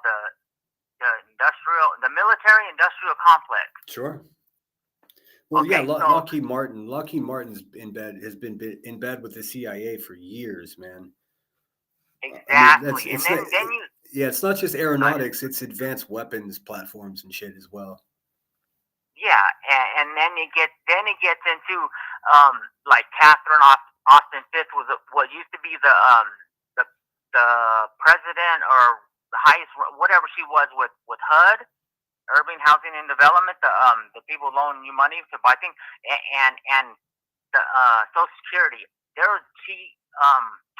Trump appointed her to go do an audit on both of those, on HUD and there's something like $21 trillion unaccounted for, and then then it goes into secret access development, and all these companies like Lockheed Martin, like Skunk Works, and you name it, Westinghouse, all the big companies, and it's like they transfer the power to them. They're the ones that are building the SR-71. They're the ones that built the stealth bomber and everything, right? But if you take that away, you can't FOIA a private company. So that's where I get the hard on for it, because it's like, it's all. Well, I mean, I can tell you dagger shit. that's not necessarily true, my friend. You can absolutely FOIA a private company. All they need is one subsidized dollar from the U.S. government, just $1. Even if the government maintains the road in front of their property, and that's our tax money, then you can FOIA everything from that company. I've seen First Amendment auditors do it. They do it begrudgingly, but they still have to do it. Like, because a lot of times, especially Lockheed Martin, they get grants and loans from the government. That makes them exempt from their private status when it comes, because that's in fact our money that's being spent there. Well, then how come nobody has done it up until now?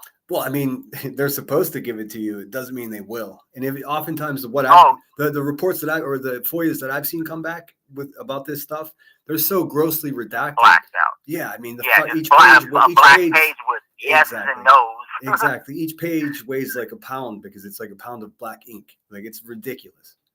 But you can technically FOIA it. Okay, so maybe not only can it not be foiled, it can be come under scrutiny of the government, that when they do the kind of hard to think of when you're on the spot, you know what I mean? Yeah, no pressure. Congressional hearing, they can't be subpoenaed or sequestered for that. So I mean, that's the part that I like about it, and I liked it. There was a guy who ran Skunk Works for Lockheed Martin. His name was Ben Rich. And as he left, he said in an interview, and it's recorded, it's documented, he said, look, we have the technology, right? And this is in the 2010s, I think. It was in modern times. But he said, look, we have the technology to send E.T. home. Anything that George Lucas and whoever else, who had Star Wars and whatever, he said whatever they could dream up, we've done that 20 years ago. He's implying that they have technology that we don't know about that's so advanced they can already travel through things. And then, stuff like that is what I get into, because that's like the cloak and dagger stuff, and that to me, that's cool. Like I read books, and I read Tom Clancy books, which is all about spies and terror, stuff like that, right? So that as far as the UFO thing goes, and also who see, now I can't think of his name, Werner von Braun. Oh yeah, I don't know if you know who he is. Yeah. He's a Nazi. Yeah, he's the German Nazi soldier that was brought over to the U.S. to teach chemistry and physics. Yeah, like after World War II. See, he was over in Nazi Germany. He created the V2 rocket, which was raining down literally hell on Eastern Europe, and for the German front, whatever. But and after the war, they were so far advanced with their rocketry that it was us and Russia were allies back then, right? And it was Russia who conquered Berlin. It was Russia who took Berlin, right? And after the war, they split it. They divided. That's the wall, the northern and southern, or was it eastern, western Germany? Yes, east and half west. of it was like like Russia, communist type shit, and then us, the Allies, kind of the West End or whatever order it was. But it was they called Project Paperclip, where they gathered up all those scientists and then fought for them, and they came here. Them ones went there. They started Russia, and Werner von Braun, who was the head guy, he came over here and he built the rockets that we use now for our ICBMs and Minuteman missiles and stuff like that, right? And also he started our space program. And go figure, he got like the highest award of a scientist, and he's a freaking Nazi of all things. But yeah, it's terrible. I know a lot of those guys ended up in South America too, in Colombia and Bolivia.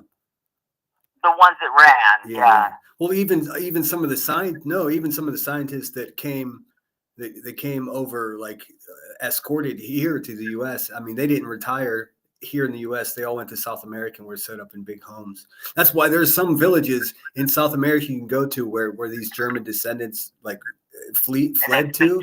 where everyone's fucking blonde. I mean, it's a whole neighborhood of fucking blonde German people. It's bizarre. Yeah, and they speak German there. They still. I mean, I haven't seen any proof of that, but I mean, just their features are strikingly not Bolivian. You know what I mean? I've got right. I've got let's see here, Project Paperclip, just so people can get some idea of what we're talking about here. The term Project Paperclip refers to two distinct but related initiatives. Operation Paperclip, a United States government program that recruited German scientists and engineers after World War II, and Project Paperclip, Paperclip's project, an educational initiative at Whitewell Middle School. What the fuck? Oh wait. At Whitewell Middle School in Tennessee to teach students about the Holocaust. Okay, that's cool. I mean, we should still be teaching that. Yeah, Let's see, the purpose of Paperclip was to acquire German expertise in areas like rocketry, aviation, and other technologies to advance American science and military capabilities during Cold War. Too bad they didn't bring the people over to teach people how to read, man. I can't read for shit. Werner von Braun, a leading figure in the development of the V-2 rocket and later involved in U.S. space program, was one of the most predominant individuals recruited to this program. Yeah, I'm definitely familiar with this. And then, I mean, there's a lot of this that's been revealed. They've been pretty loose with it. Okay, but Sinner, this is where I was going with Werner von Braun. On his later, I don't want to say deathbed, but later on, as he was getting older in years, he was, his mortality was coming into question with himself. He had a secretary, his personal secretary, for years, and I can't think of her name right now, but she said that he told her 3 things were going to happen, 3 or 4 things. I'm only concerned with the last one. One of them was going to be some kind of uprest, which they kind of attributed to 9/11, and then there was going to be the final one was going to be something that they're calling Project Bluebeam, and what it is a false flag alien attack, and the goal for and Werner von Braun supposedly told her this, that there's going to be a series of events that are going to happen leading up to Project Bluebeam, where the government, and it's not just our government, it's all the governments of the world, because the end goal is a one world government, right? And the plan is to have a staged alien attack with what are the things called? Now, see, under the gun, it's kind of weird to talk about shit. Projection, where you projection astral projection. No, I believe in that shit too. Oh, kind of, but no. When you put light, and think of R2-D2 with Princess Leia in Star Wars. What is that called? Hologram. Hologram. Yeah. Hologram. Yeah, they're gonna do like holograms and over the the sky. It's gonna be a false flag alien attack, so that the world, the nations of the world could come together to fight these supposed aliens, and then they could initiate what's called, I don't know if you know what cognitive government means. No, I know cognitive. Oh, it's a military thing. Cognitive. I don't even know if I'm even pronounced right. COG. Well, what it is when in times of emergency, the government will get pushed aside by the military, and the military will take over. That's the cognizance of government. I'm not familiar with And that. they I mean, kind of, it's sort of like you mean like well, we see this in developing countries, like the military will commit a coup. no, it's not a coup. It's in the Constitution. I don't know if it's in the Constitution, but it's in whatever legal. It's already kind of taken effect after 9/11. We're kind of in a state of cognizance of government. However you say it, I don't know. But what it is like it's an emergency. It's war. You know, it's war. It's serious war. So the president, who's a civilian, doesn't have the knowledge of what. Now, and there's a person who's leaded. It was, I can't even think of his name right now. Okay, so Commander of martial it, law. but So did we say martial law already, or am I just zoning out here? no, this isn't martial law. This is a ranking military person taking over the reins of the whole country, just giving the helm, pushing Donald Trump to the side, saying, "We got this. Step aside, bro. We got this." Well, I But, don't think that's possible here because of the Constitution. But bro, I'm telling you, I watch this shit every day. If you look up the term, it's called COG of government, whatever, just cognizance of government. There's a guy who he just stepped down. But I can't remember his name. Anyway, but it's a real thing. It's called the hold on, let me put it up on the screen so they can see. Give me one sec. That's wild to see a photograph of fucking JFK with a Nazi pointing at this guy. That's what Werner von Braun right there. Yeah, I put him up With there. the rocket. Yeah. As you're telling stuff, I'm trying to Google and give you some optic references here. Let's see. COG government. Let's see. I got in government, COG can refer to two different concepts: continuity of government and councils of government. Continuity of government, COG, is a coordination effort that ensures essential government functions continue during an emergency. COGs are voluntary associations of local governments that work together on regional issues. I'd never fucking heard of this, dude. I follow this shit. I mean, I'm just not in this YouTube. Well, I'm not even really in the YouTube drama until somebody brings me into it. But and that's what Werner von Braun said. He said that it's a plan, and it's just kind of cool to get into because it's like the drama community that we're in right now. But it's with educated people, and they're arguing back and forth about that didn't happen. This can't happen. That's what I need. And I like. need more worthy debates in my life. I need better people to fight with, man. The people I've been fighting with lately are trash. There's another thing that I follow too. It's called extegonography. Hold on one second. One second. Thanks, Grandma Sherry. Continuity. I can't say it when I get worked up. I stutter it, and once I lose the word, it's fucked. But thank you so much. Continuity. I appreciate that. Go ahead, Chief. Yeah, there you go. Continuity of government. That's when the government takes over, and because it's that serious. I do appreciate the help. We're in a state of it already. But anyway, the extegonography is the use in your face use of the word of the letter X. It's like right before your eyes, we're gonna manipulate you. Like when they say X Files and X space. What is it? Space X and stuff like that. There's a reason. It's symbolism. It's about symbolism, and I kind of get into that too with Freemasons and stuff. Well, I know a lot of Freemasons, but stuff like that. The old mystery schools. I'm into a lot of shit, bro. I mean, like shit that most people aren't into, right? Yeah. But the reason why Elon Musk is naming everything X is there's a reason for that, and it has to do with esoteric cultures, and I mean, I don't know how much. I used to be a big fan of Malcolm X. Of course, I was a fan of Martin Luther King Jr. as well. Both of them inspired me. I mean, just listening to Martin Luther King is like... Yeah. They both inspired me for different reasons. I mean, I'm still of the opinion that if Martin would have been a little more Malcolm, then shit would actually been done in a way that it's not just kicking the can down the road. But let's see, what was that? What was it thing? What was the thing that you just said though? I was Google searching it and I lost track. X Oh yes, stenography. yes, yes. And the reason I brought up Malcolm X is because I read something at one time about what that is. It wasn't just him. It represents nothing. Yeah, it's sort of a blankness or to Nothing. represent a purpose instead of a thing or some shit. I can't remember, but it was very interesting. And I don't know why my seventh grade ass was reading fucking Malcolm X biographies, but that's like, bro.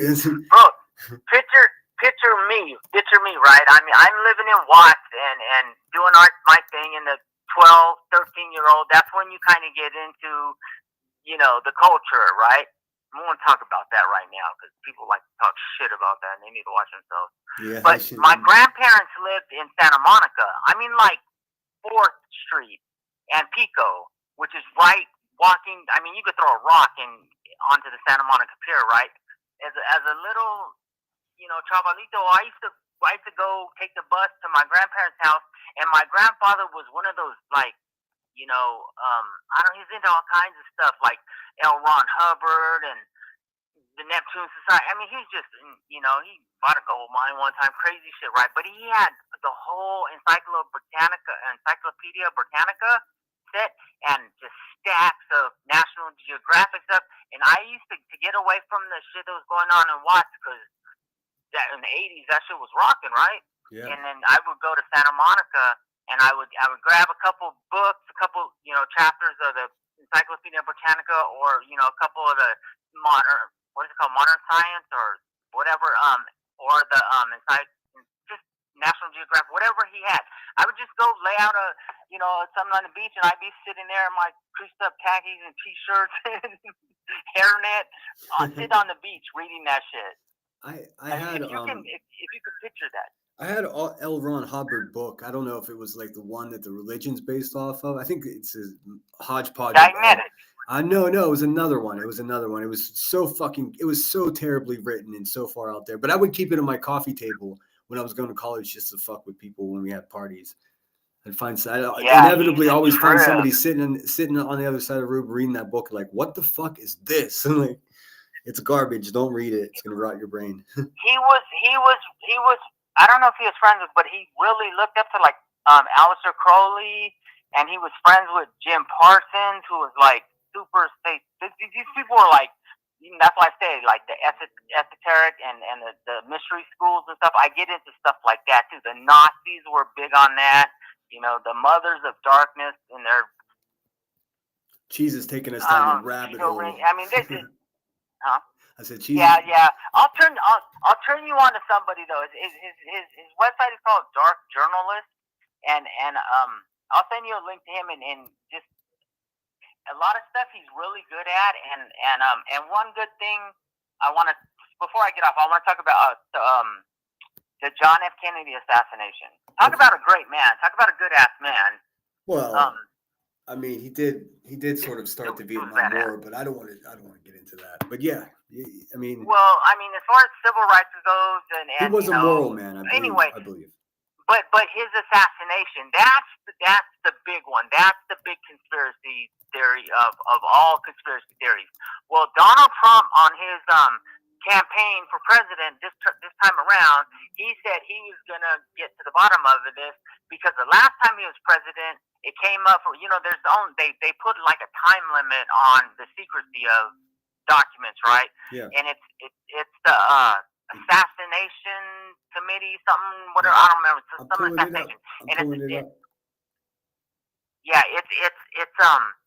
This is there's two.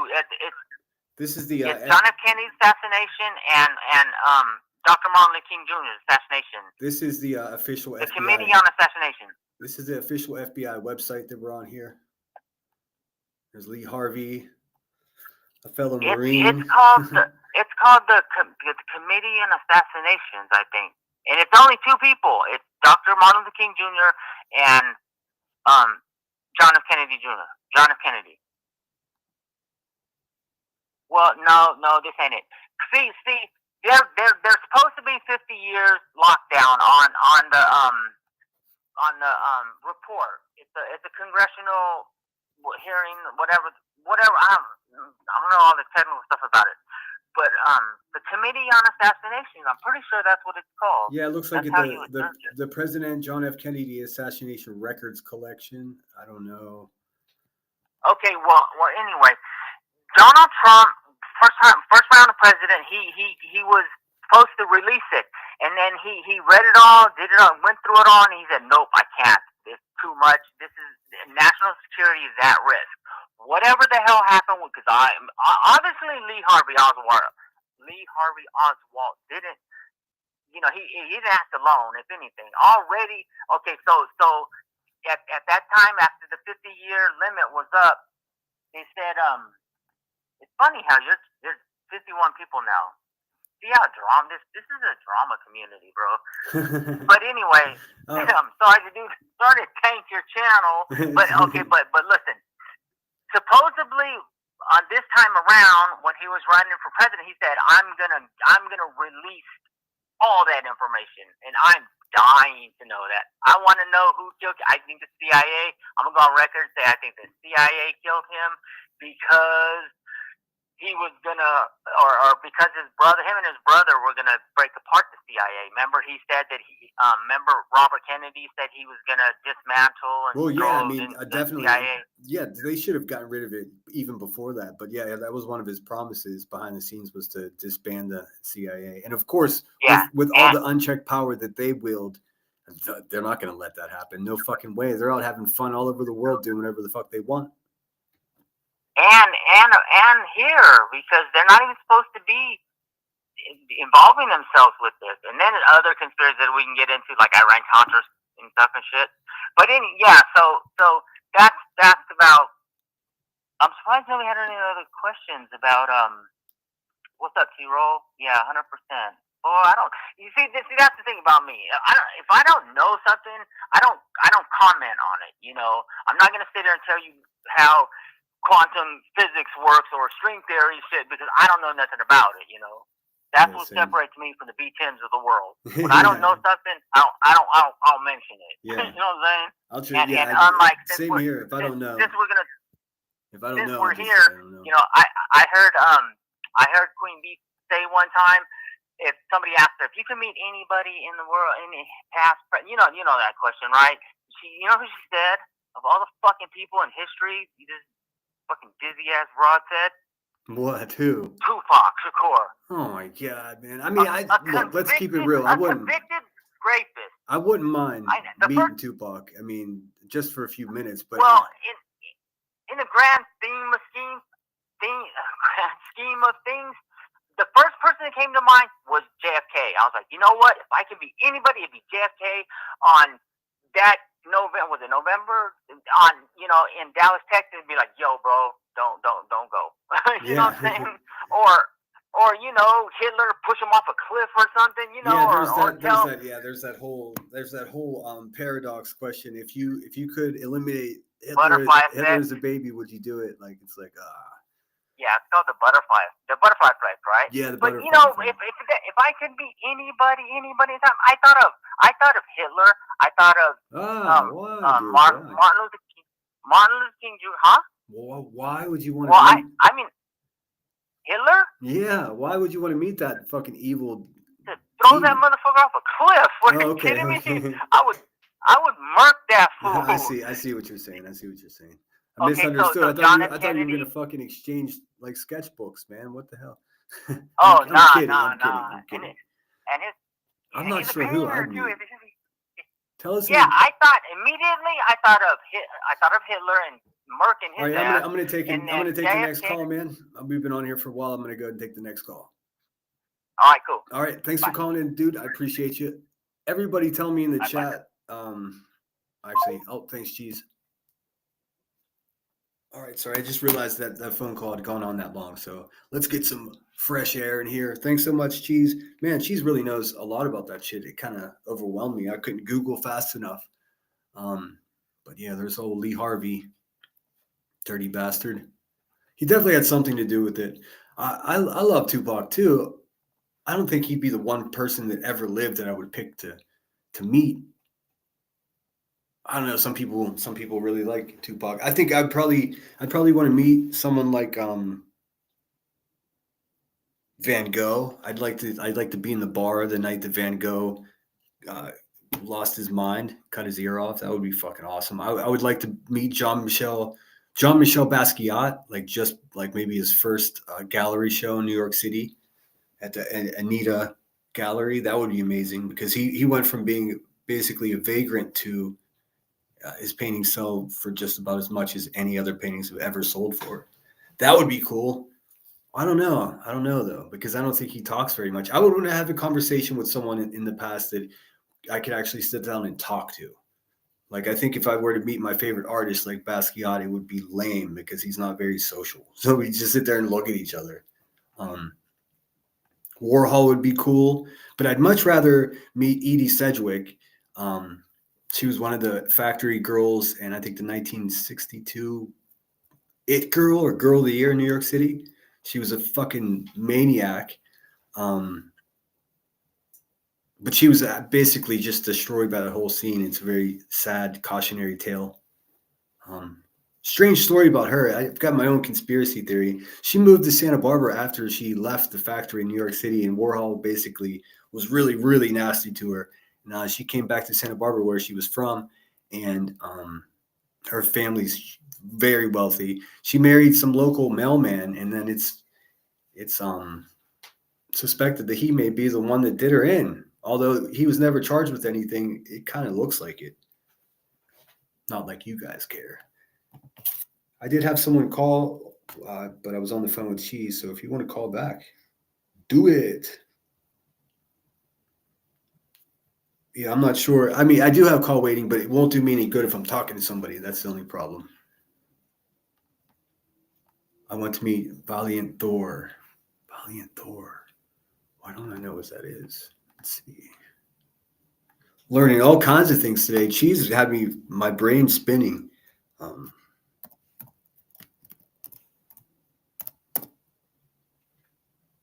What is it again? Kurt Cobain would be awesome. Southern gal. Definitely. I don't think he'd be so talkative either, but that would be cool just to be in the room. Shit, man, I met Bone Thugs and Harmony. I piled in a car with a bunch of friends in 9th grade. Fucking drove from Pittsburgh to Columbus, Ohio, and saw them in this ballroom. That was crazy. I mean, there wasn't even a stage. They were just in the room in front of us. It was the coolest shit ever. One of the smokiest rooms I've ever been in my entire life. You could barely see. All right, I'm going to look up Valiant Thor. Valiant Thor.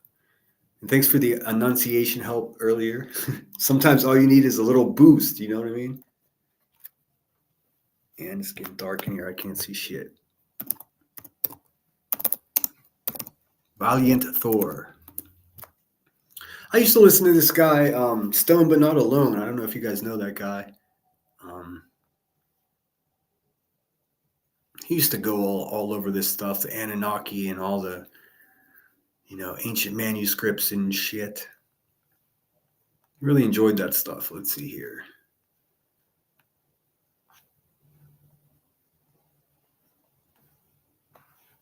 All right, I'll share this with you, and we'll have a look at what Grandma Sherry's talking about. I'm not going to be on here for much longer. I just realized we're approaching 2 hours. I think I may pop on for a coffee stream in the morning because there's a few dramatic things in the drama world that I absolutely have to address. One of those being, and I really want to show you guys the police report from Moon calling QB's fucking police department and making wild fucking accusations. So I'm going to do that in the morning when I'm fresh. It's been a long day for me here. Let's see here. Valiant. Let's see. Can you guys see that? You can see that. Bing bong. All right. The Legend of the Venusian. Venusian? It's got to be Venusian, right? Because it's Venus. Venusian. The Legend of the Venusian Thor has captivated the imaginations of UFOologists and alien enthusiasts since 1950s. According to the tale, Valiant Thor was a humanoid extraterrestrial from the planet Venus who arrived on Earth with a mission to share advanced technology, promote messages of peace, love, and unity, and help humanity avoid destruction. Well, hey, Thor. I'm Dave. It's nice to meet you. Do you need my cell phone number? Because we need some fucking peace, love, and unity around here. You know what I'm saying? I've never heard of this, but I'm taking note. The primary and only source of astonishing story of this astonishing story is a book published in 1967 called "The Stranger at the Pentagon" by Frank E. Stranges. Okay, your name is Strange. Okay, his last name is Stranges, guys. What the? He wrote a book called "Stranger at the Pentagon," and his last name is Strange. Anyways, a Christian evangelical minister, UFOologist, author, and founder of National Investigations Committee of Unidentified Flying Objects. I'll just read this last bit, and then we'll move on. So just who was Valiant Thor? Alien, actor, urban legend, elaborate hoax. There is, where is he alleged to have come from? Where did he work with America's highest-ranking government officials? And are there supposed photographs of him fake or real? This is freaky.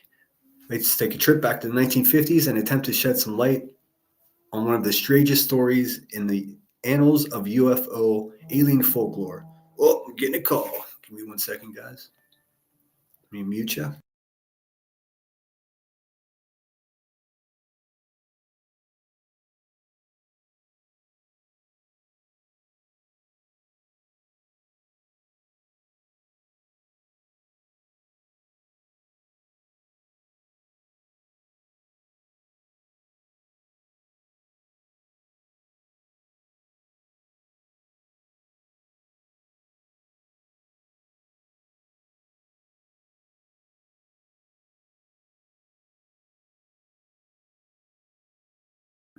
All right, Seclusion Works is with us, so bear with us. She's going to share a story that she has told me it's kind of difficult for her to share. So take the floor, Seclusion.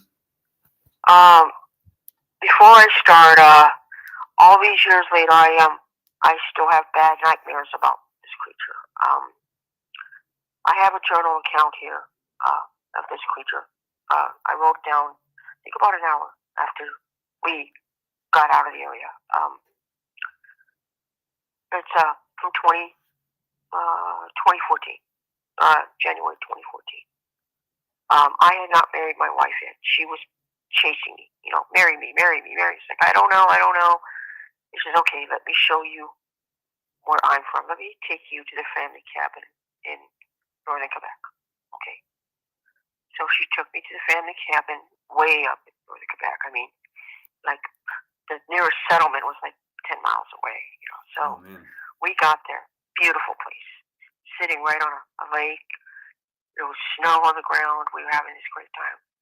Well, according to my journal, I pretty much forgot it because it was so terrifying. It says on that day, strange things are happening around the campsite. We're finding trees knocked over, our equipment scattered outside the shed, and Nicole noticed that one of the boulders on the pathway had been moved. We don't know what this means. Last night we heard something in the tree line breaking tree limbs, and we thought we saw a deer fleeing through the snow during the dead of winter at high speed. Didn't know what was going on. Well, it looks like we found out.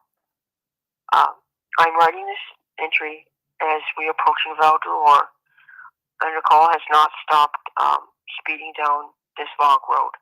She looks terrified, and so am I. Just give me 1 second, Seclusion. I just want to let everyone know Seclusion's reading from her journal that she took notes for back then when she had this experience, just so you guys have some context there. Go ahead, Seclusion. I don't know what to say. I'm reading from her journal, so I guess I'll start from the back. On the morning of the 14th, when we got there, beautiful. It was great. Having a great time skiing, talking, drinking along the campfire. But this is something I don't quite know what to make sure of. we were in the living room talking about, well, she was more pestering me. Do you want to stay? Please stay. I know you like it here. Do you like Montreal? Mhm. How do you like the food? How do you like the... She would not let up. Then we heard it. A high-pitched, screaming, sound like a man in terror. Oh my goodness. She looked up and said, I don't believe it. She said, quiet. We stayed quiet. We heard it again and again and again. Then she grabbed me by the hand, grabbed the keys to the truck and said, we're leaving. Forget everything. We have to leave now.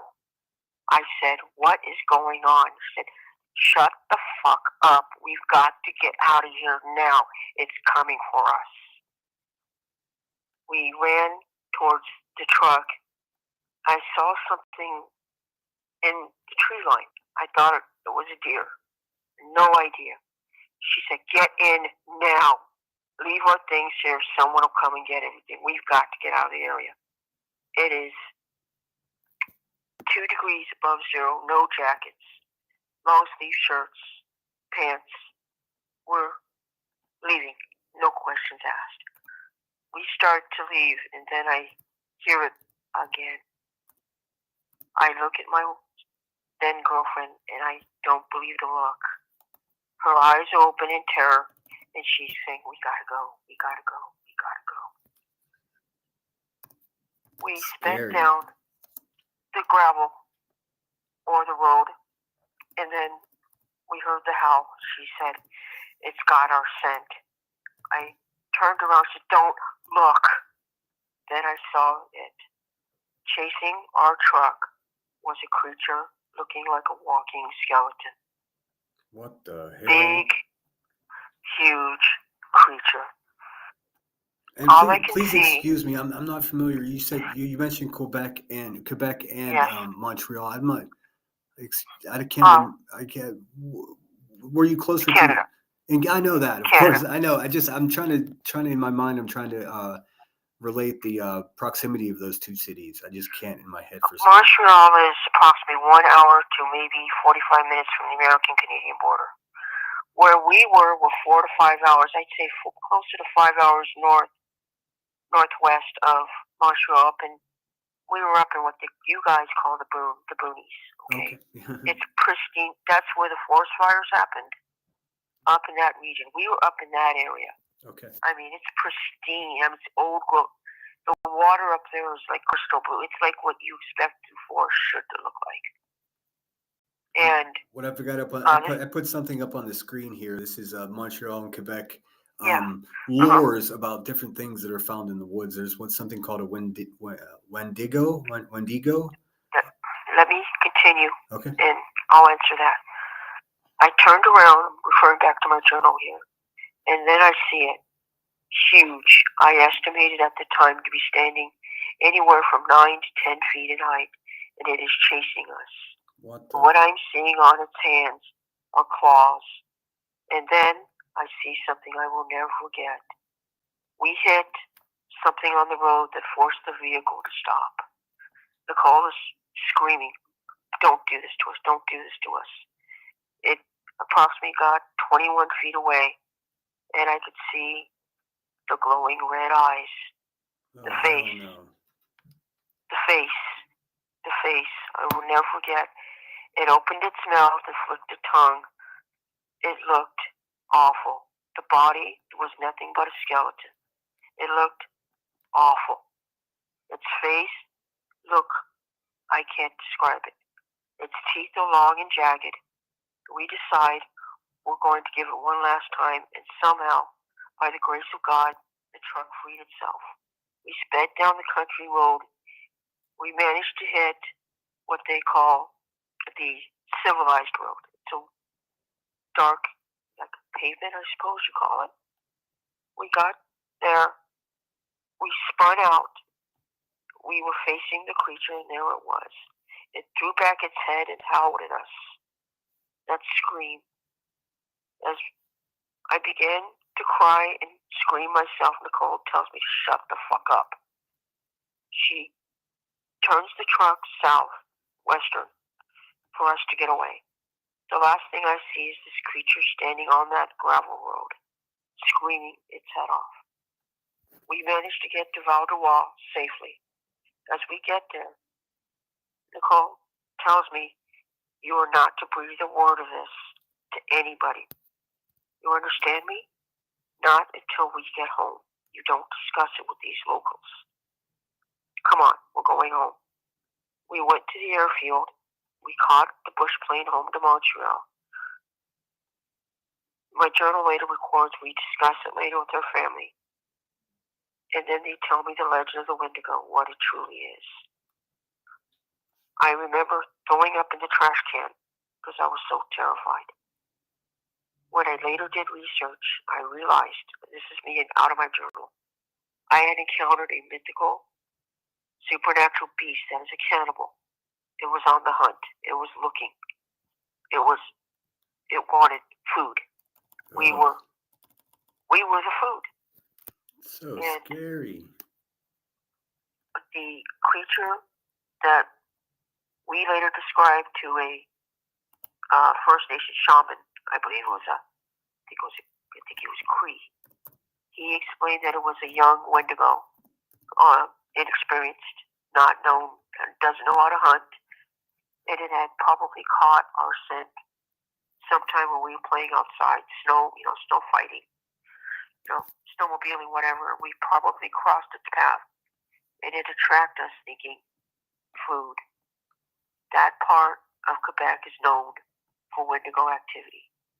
And my then girlfriend had told me, don't ever go into the woods. Once you encounter one of these things, it'll eventually come for you.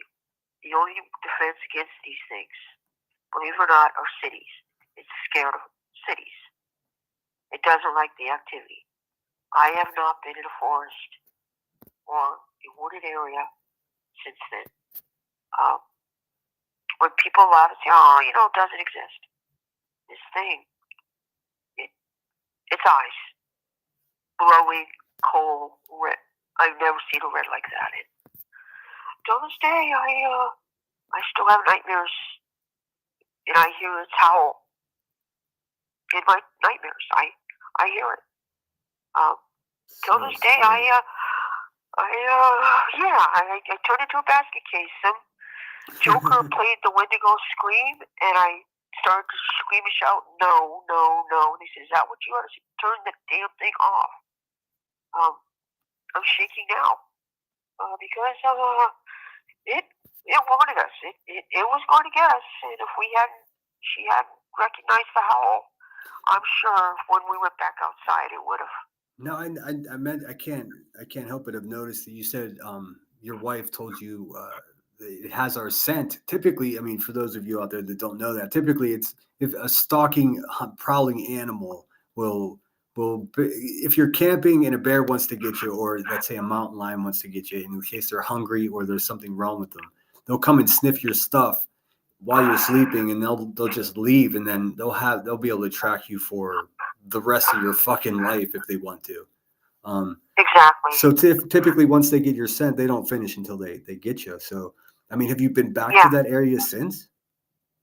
No. After that, I stayed within safe confines of Montreal or one of the cities.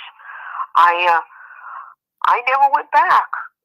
Till this day here in America, I don't go to forested areas. I don't go to parks. I don't know if this thing is out there. I don't know if it still wants me. I don't know. I just don't know. And when my friend says we're having a party at down at the beach, oh sure, I'll go. Hey, we're going to the park. No. And the legend says once it catches your scent, unless you die of a natural cause, it will come for you. Oh man. And it has been known to do pretty nasty things to you before it gets to you. Oh shit! Is it called Queen Bee by chance? You said. I sometimes wonder if people are possessed by demons or whatever, but If that thing ever got a hold of something like that, it'll probably have one heck of a feast. I mean, it loves people with I don't. fat. Yeah, I'm with unsupervised. I'm going to need to find my communion rosary. I always have my Yeah, rosaries so- nearby just in case. Oh yeah, the only defense you have is to, if you could get away, the curse says if it touches, breathes, or bites you, you will turn into one of them. Oh, fuck that. Yeah, so, there's a lot of legends. But to see a legendary mythical creature chasing your car and saying, come here, I could only that puts a imagine. whole No, thank you. that puts a whole new dimension into fear into your life. And the term peeing your pants, Yeah, right. yeah, it's not something done out of shame. It's pure terror. And till this day, I don't go in the forest. And if you ever I'm so hear a bummed. towel, I don't get to see. I haven't seen any of this shit. I'm 47 already. Like, when is it gonna happen? you're lucky. You're very lucky. There are a few sightings of the Wendigo in Wisconsin, in northern Minnesota, and northern Iowa. But usually during the dead of the winter, that's when it hunts. That's when its favorite I gotcha. hunting time. Yeah, that makes sense. So, I mean, and it's probably when it has the most opportunity to. yeah, If it's going to, after people. to hunt. That's why you hear stories of hunters going missing when they're hunting in the winter. Those areas you can leave that open speculations, but it's a good possibility the Wendigo may have gotten them. Yeah. And so that's why they say never ever go into that forest by yourself. You don't know what's out there. And, Yeah, but the way I've been perceiving the world lately, I'd almost rather to go into the woods by myself. Then at least I know if anything happens, it's not going to be the person that I trusted. Yeah. But I mean, that's a different conversation. My journal is when I pass will be handed over to my wife's family to be put in their family archives because it's a testimony that happened with her, and I keep it locked away. I literally have a safe over here that I wrap it in a special cloth. I lock it away, and when I open my safe to put goodies in there, I make sure that it's still there because it's considered now a family historical record. Unsupervised has got a question for you. She wants to know: Do they look for specific people? No. Anybody who is vulnerable, anyone in the forest, if they're hunting and they're hungry enough, they don't care. Their favorite flesh is people who are heavy set, the young, the defenseless. The young and the defenseless. They have been known to go into entire First Nations encampments and they wipe them out. Wow. They just take them. And some of the legends say that they can transform into a loved one to get closer to their prey. They can do it. Some say that they can be killed. They can be killed. Some say no. Some say yes. But the Cree and the Mohawk nations believe that this thing it's far older than anything else that's ever walked this planet. And some of the legends also point to the more experienced it grows with each taking of a life, the more powerful that it can command the weather. It can change the weather. The older it gets. Scary. I see there's books. There's all kinds of books and film about it. All kinds of stuff. Some of it I've read and gone, some of it is, that lines up with what I saw. There is a drawing that I saw of a Wendigo, but oh gosh, a long time ago. It matches looked like what my I saw. sketchbooks from middle school. It looks like that. It's hungry, and it is the way it sounded like a man. It sounded like a man screaming in terror. It was high pitched. It's the scream that stays with me all these years. Wow. And you could hear it. We heard it. I mean, we heard it. That was the most incredible thing of all. And it was telling us, you're next. Yeah, I'm not envious of this one. I'm not. I'm not sure what I would have done. That's scary. Yeah, I think I was spared for whatever reason. I am grateful that I got away, but there were nights where I'm so scared to sleep that I won't sleep. I just have all the lights on. And I talked to my therapist to work through the fear. She's aware of it. She has prescribed medication. Doesn't work. Damn. I can't sleep at night. I won't sleep at night.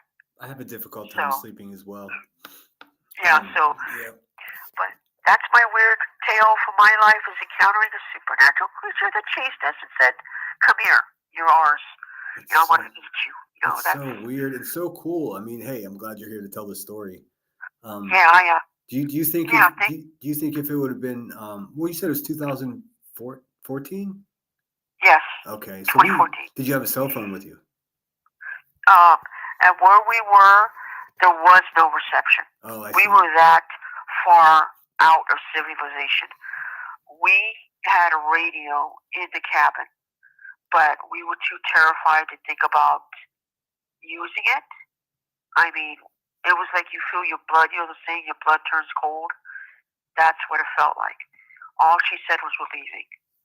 The people that gathered our things, that went and gathered our things, said that there were windows broken. The door had been broken off the hinges. The shed was pretty much wrecked. It looked like something went through and just, it wrecked the campsite. They had to declare the cabin unusable. They tore it down. As far as I know, it was never rebuilt. One of the people confided us that when he went around to the shed, he saw unusual scratch marks on the side of the walls. That he looked at his friend and they looked at each other. They both said at the same time. They picked up our stuff, and when they brought it to us in Montreal, we took it out to the burn pile. We didn't care. We just burned it. Yeah, screw that. We took our clothes. We burned our clothes. We took our clothes off in Val-de-Loire, changed into clothes we bought at the little general store, put them in bags, took them with us when we got back to Montreal. We just took it out to the burn pile, and we burned everything. We I went as far as shaving my head to get rid of the scent. She cut her hair.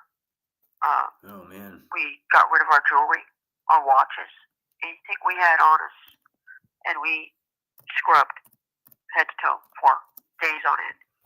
The creature won't come into the cities, but we had to take precautions. We couldn't go to Mount Royal. We couldn't go to what they call the Bouquet du Parc, these small parks. Could not go to them. We were too terrified. Man. We did not want to go anywhere near anything that had woods. Eventually that fear did disappear, but it was still there. We would look around, listen. If the forest went quiet, we're leaving. I probably would have go quiet. I probably would have gone down the rabbit hole of like researching what this thing may be. That would have bothered me for a year.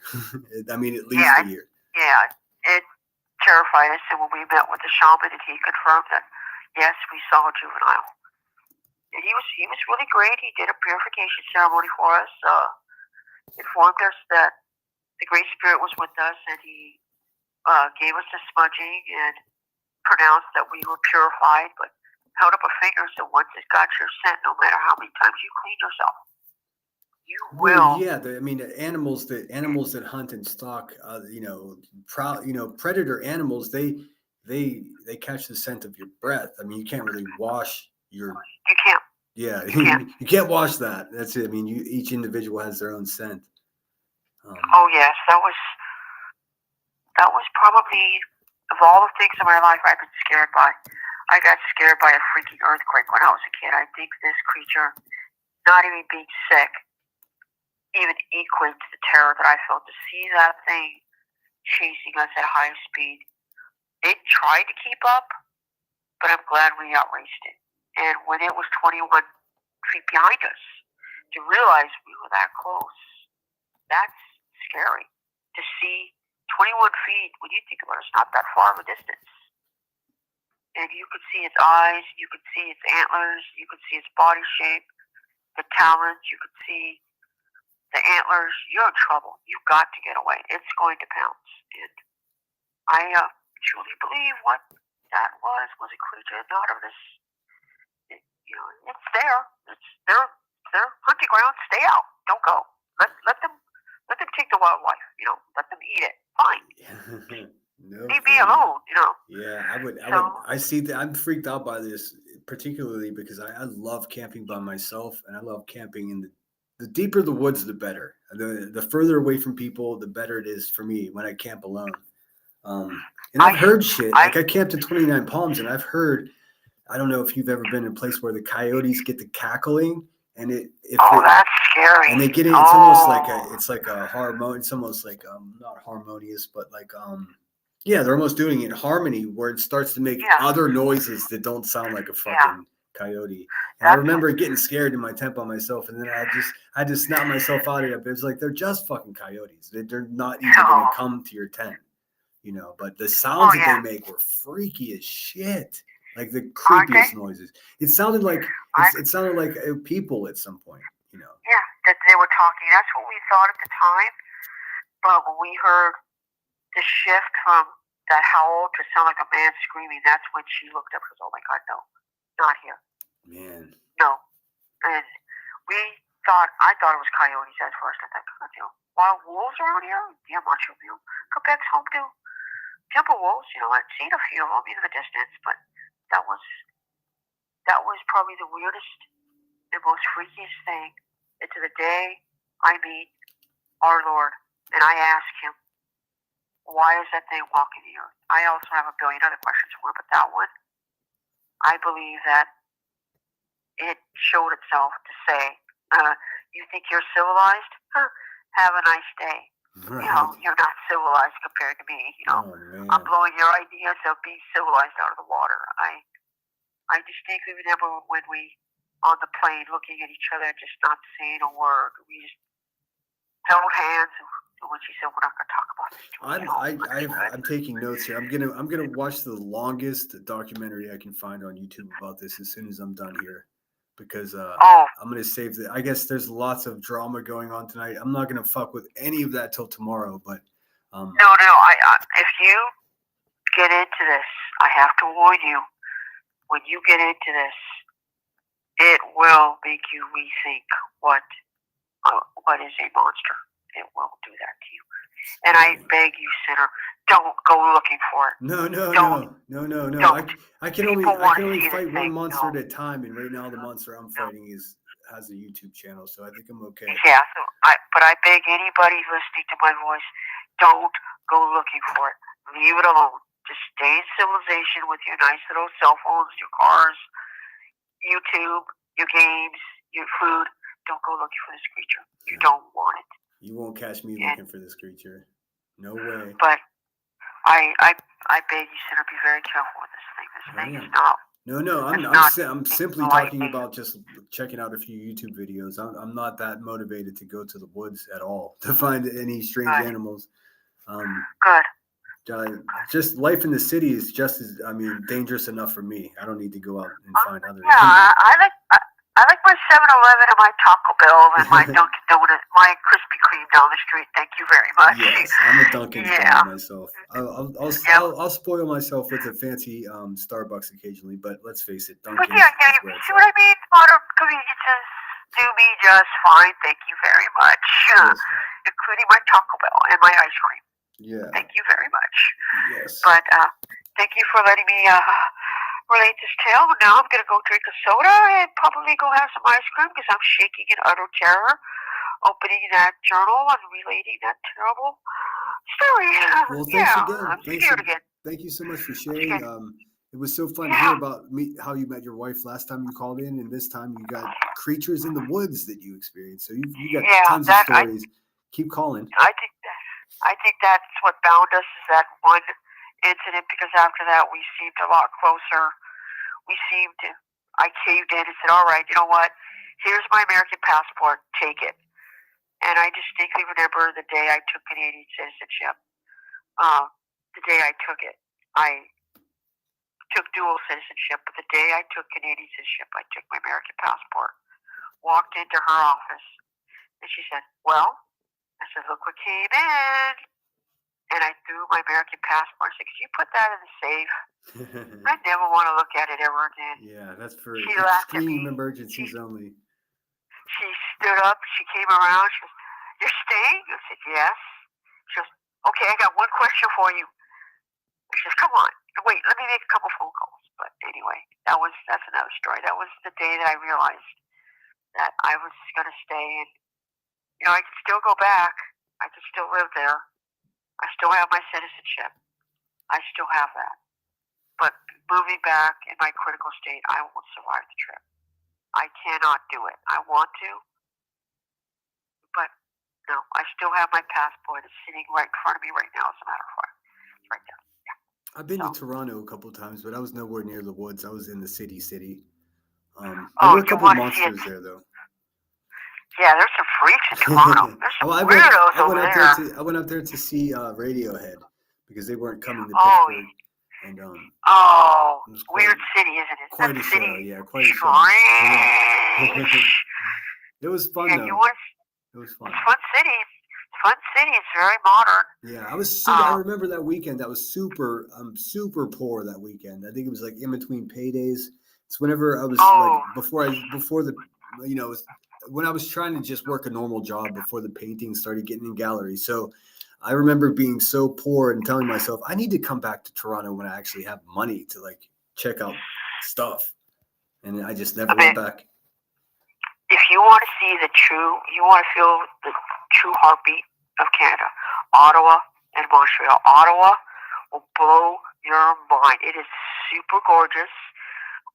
It's built along the river, the way it is. Yeah. A lot of history, a lot of good food. But if you want to feel the perfect blend between old and new, go to Montreal. Yeah, and that's where it'll blow your mind. Too. That's where hockey comes from as well. That's like the motherland of hockey, and I love hockey. So yeah, if you happen to go to Bell Center and catch the Habs, the Canadians, if you happen to catch it, don't be surprised on how quiet the crowds are. I'm just warning you. Okay. But if you really want to have a good time, if you really want to feel like you're still in Paris, go to Montreal. Yeah, that's learn a little bit of French. Yeah, I like going. That would be so fun to me just to go up there for a couple of weeks and just like practice French. And not only that. That would be so. Not only that, if you don't like poutine, you better learn to like it. Poutine? That's all I have to say. Poutine. You have to learn. It's all right.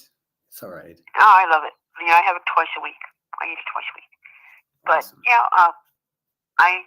I look at that situation. Those, years I had there, and best years of my life. I don't care what anybody says. They say the best time in your life is when you least expect it. I had the best time of my life.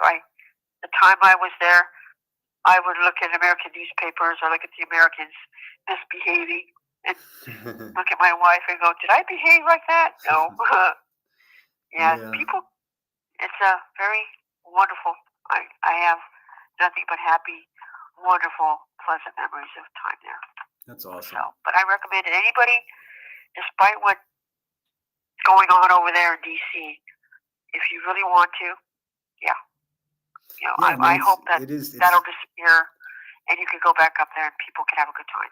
Yeah. So, well, I recommend it. I think most of the states that border Canada, I think there's still a hefty amount of travel.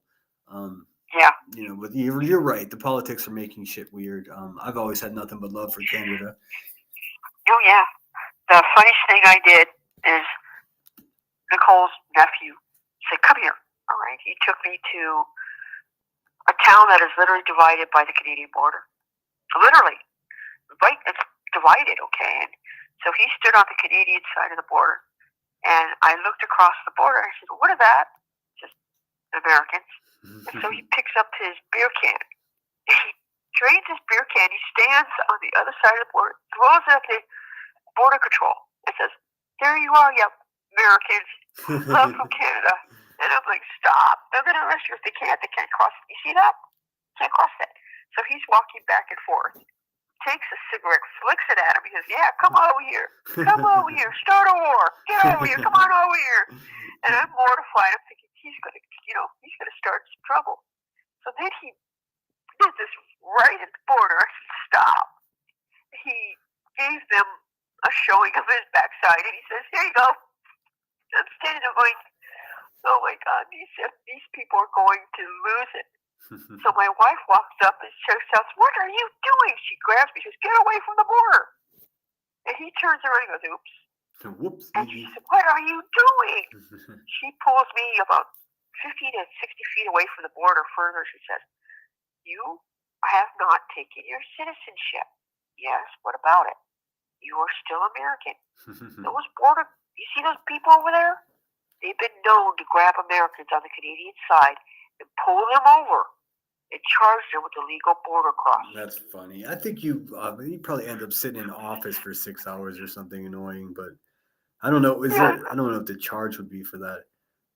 Yeah, I was standing there looking at him, and I was like, "Those are border." Yeah, and literally it was just a line. They were on one side of this broad white line with barricades, and we were on the other side, just on the other side. And before they showed up, he goes, "Hey, watch this." And I said, "What are you doing?" He goes, "Watch this." He put one foot in Canada, the other in America. He goes, "Look, I'm split." He goes, I'm split. I said, "Oh God, stop that." He goes, an international man of mystery. "Yeah." It's like, "What are you doing?" And he says, "Oh, be quiet." He was bouncing back and forth. Then they showed up, and he hopped back onto the Canadian side. He goes, "I'm going to have some fun." He did that. And I looked at him as if he was out of his mind, that he was taunting American Border Patrol. The Canadian Border Patrol guys, and over there in their building, they were at the window laughing at us.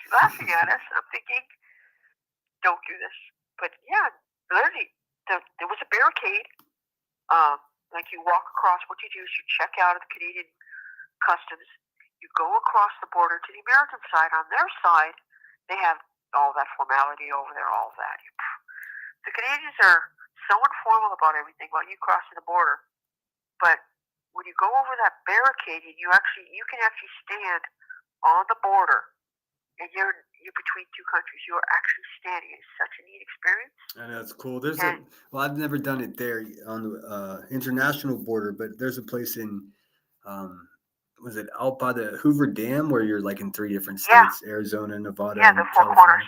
Yeah, that's pretty. Four Corners. That's it.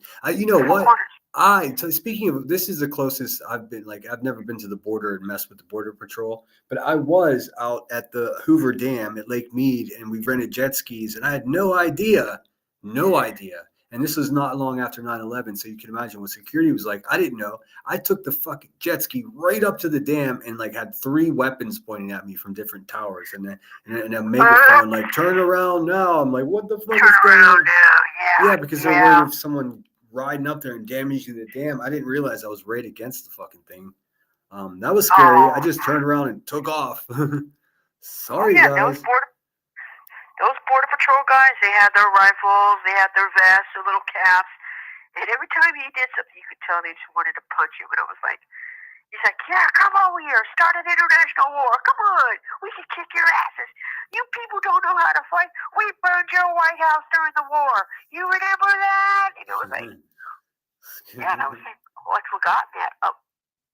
By the way, it was not the British who burned your White House. It was a bunch of Canadians who pissed off that the Americans burned down what was then York, which is now modern-day Toronto. What the Americans did, they rounded up all the people, the men, women, the children who could not get out of the city.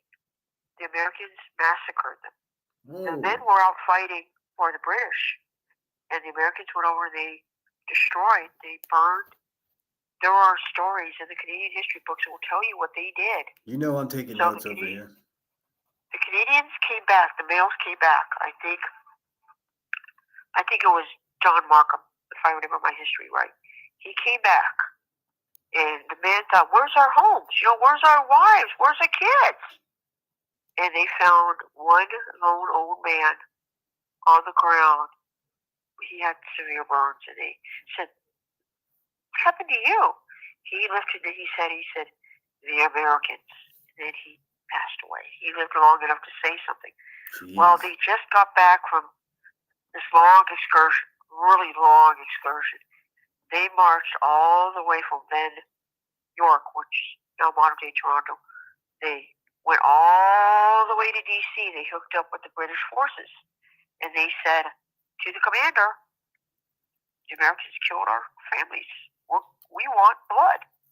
You know, and we're going to D.C. Well, the Canadians followed the British. They followed them around. Didn't loot. They had wanted specific revenge because York was then the provincial seat of government. And, well, the British got into this huge fight with the American forces. The Canadians realized it's the White House. They looked at each other. They looked at their torches, looked at each other, looked at their torches. They threw stuff in and they set the White House on fire. Jeez. And the Americans say, no, it was the British. That. No, it's the Canadians who did that. And I laugh my head off when I hear stories. You know, you hear a Canadian say, yeah, we burned your White House once, we'll do it again. That's what that joke was about. See, that's funny because that's not the type of the stereotype that you were accustomed to for Canadians. Burning some shit down. I mean, it's the exact opposite. It's funny. You could push a Canadian so far, but when they tell you, they will give you 3 warnings.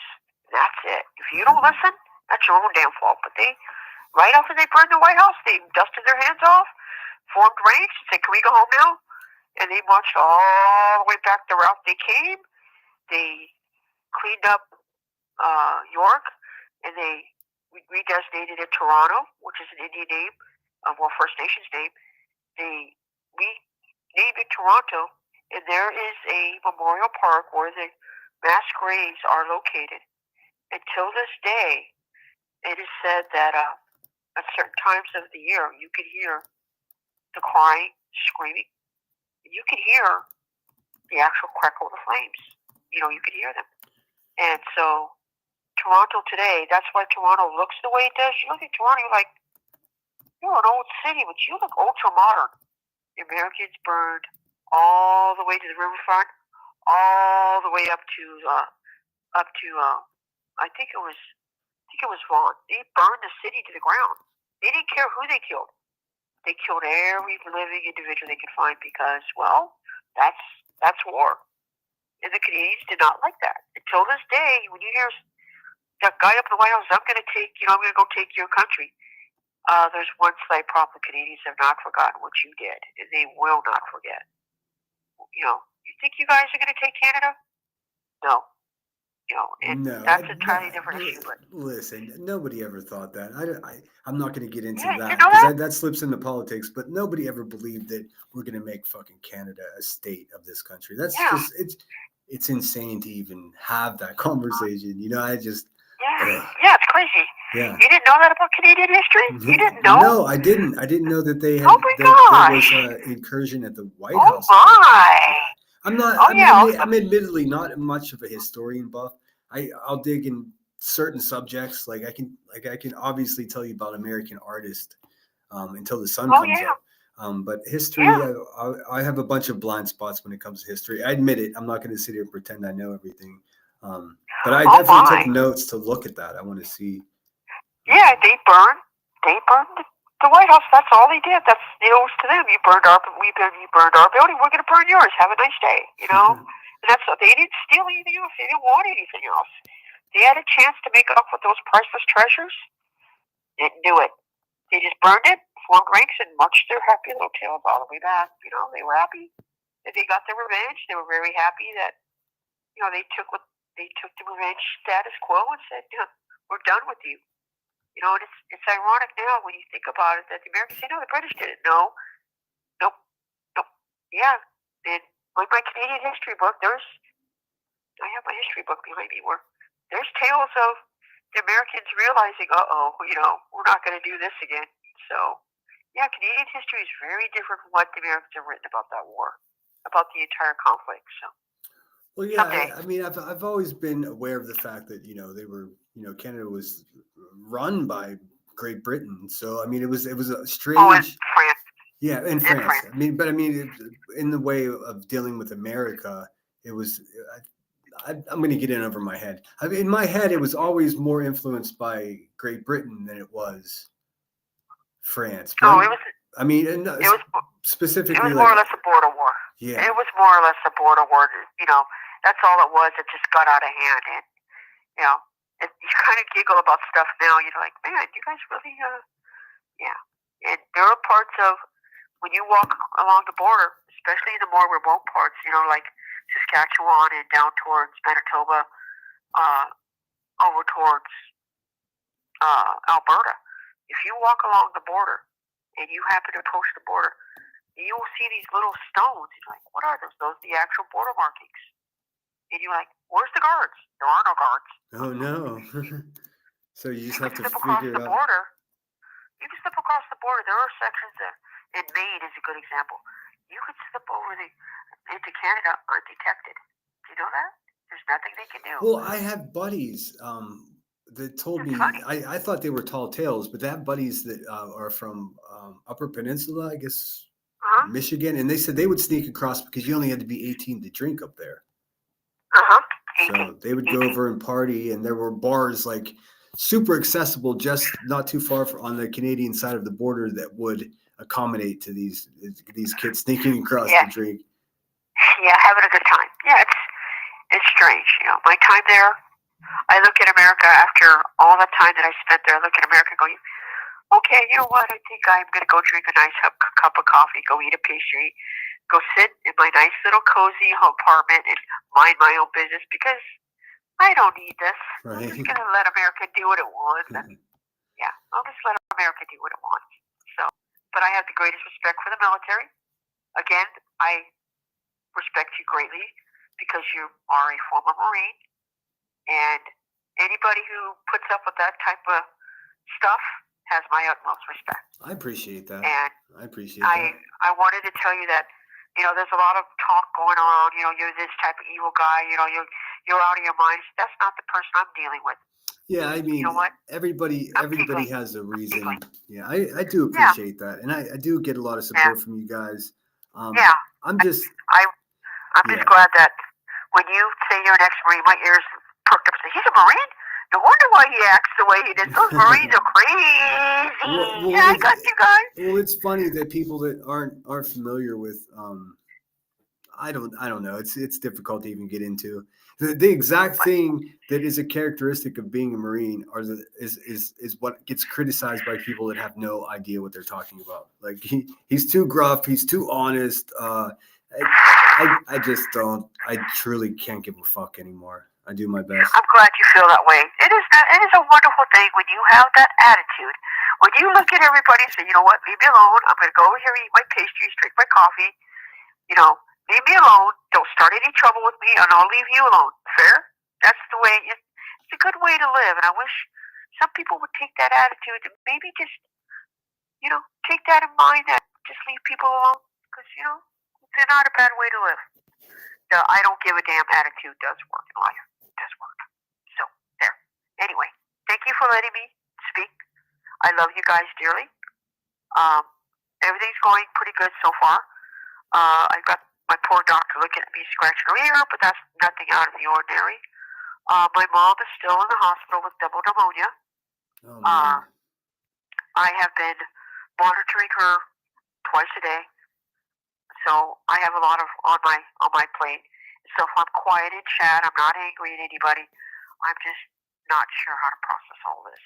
So, I understand. We got your back. Yeah, I giggle at your little shorts. And Narcos, if you're listening, you are an awesome guy. I died laughing when I saw that one of that girl when I said, you forgot the Twinkies. You guys are keeping me sane. You know, and I just listen to everybody. I have no real opinion of anything. I listen to everybody, you know, trying to decide, you know, my own merits. You know, most of the time it's okay, they're saying this. How come I'm not, you know, I'm going to go compare it over here, and I make my own judgments. I made the mistake of getting upset in chat. They caught me at a bad moment. So if you're listening, you know who I'm talking about, and I accept your apologies deeply. I believe that if you have that attitude, mind your own business, eat your pastries, and drink your coffee and soda, life is good. Yeah. Life is good. Life is good.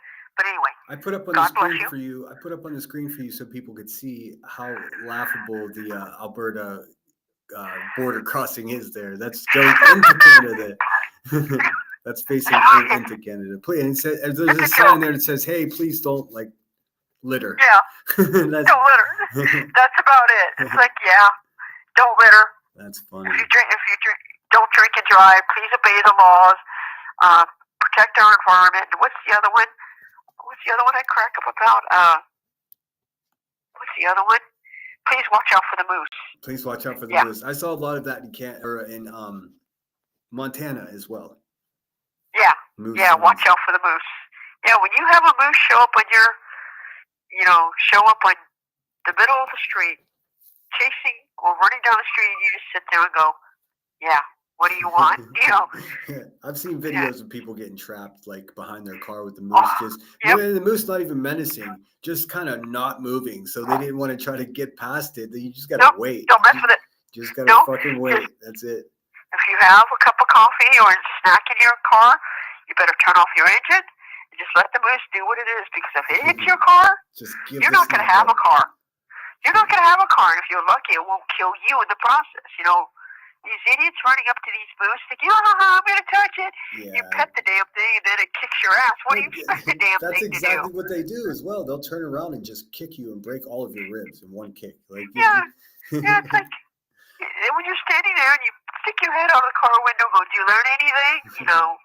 Leave them alone. Moose are not these little cuddly, friendly, bullwinkle type of things. These things are bad. Oh, my battery's dying. All right, I got to call this quits. I didn't. All right, see you later. So just so you guys know, with my Chromebook, this is about what I get. With a bright brightness, I get about almost 3 hours out of it on a full charge. Yeah, I heard you beep. So God bless everybody. I love you guys, and thanks for entertaining me, and I hope everybody's well. So God bless everybody, and I love you guys, and, be kind to each other, and just remember, just because the world's ugly doesn't mean you need to be. Yeah, exactly. I think just as a whole, I don't know, I got some thinking to do. There's got to be a way. We'll find a way. Yeah, there's got to be a way. We'll find a way. But thank you so much. I appreciate you, and I keep you in my thoughts and prayers. And okay, keep calling in. I appreciate it. Okay. God bless everybody. I'm gonna go get some ice cream. So catch you later. Do it. Okay. Take care. All right. We're off. Bye. Secluded will keep me on the phone forever, and I typically don't mind it, but my laptop is gonna die. And the fucking extension cord that I have is like 2.5 feet too short for where I like to set up.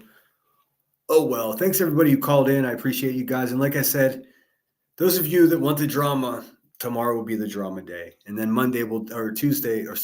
tomorrow will be the drama day. And then the next live stream for sure is going to be Tuesday with another call-in show.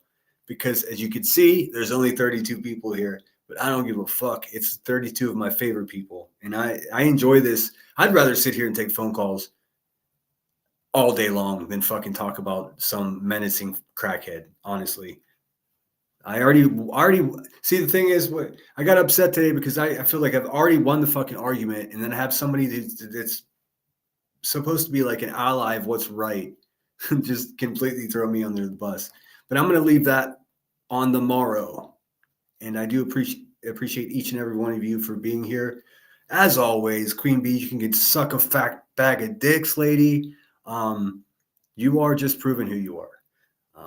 Cheese, thanks so much for calling in. Everybody who called in, you're awesome. Secluded got some cool stories. I'm not going to lie. I mean, some of it, like I want to see a fucking UFO, but I'm not going to the woods looking for some strange creature.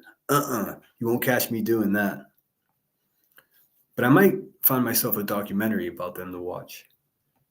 That shit sounds crazy.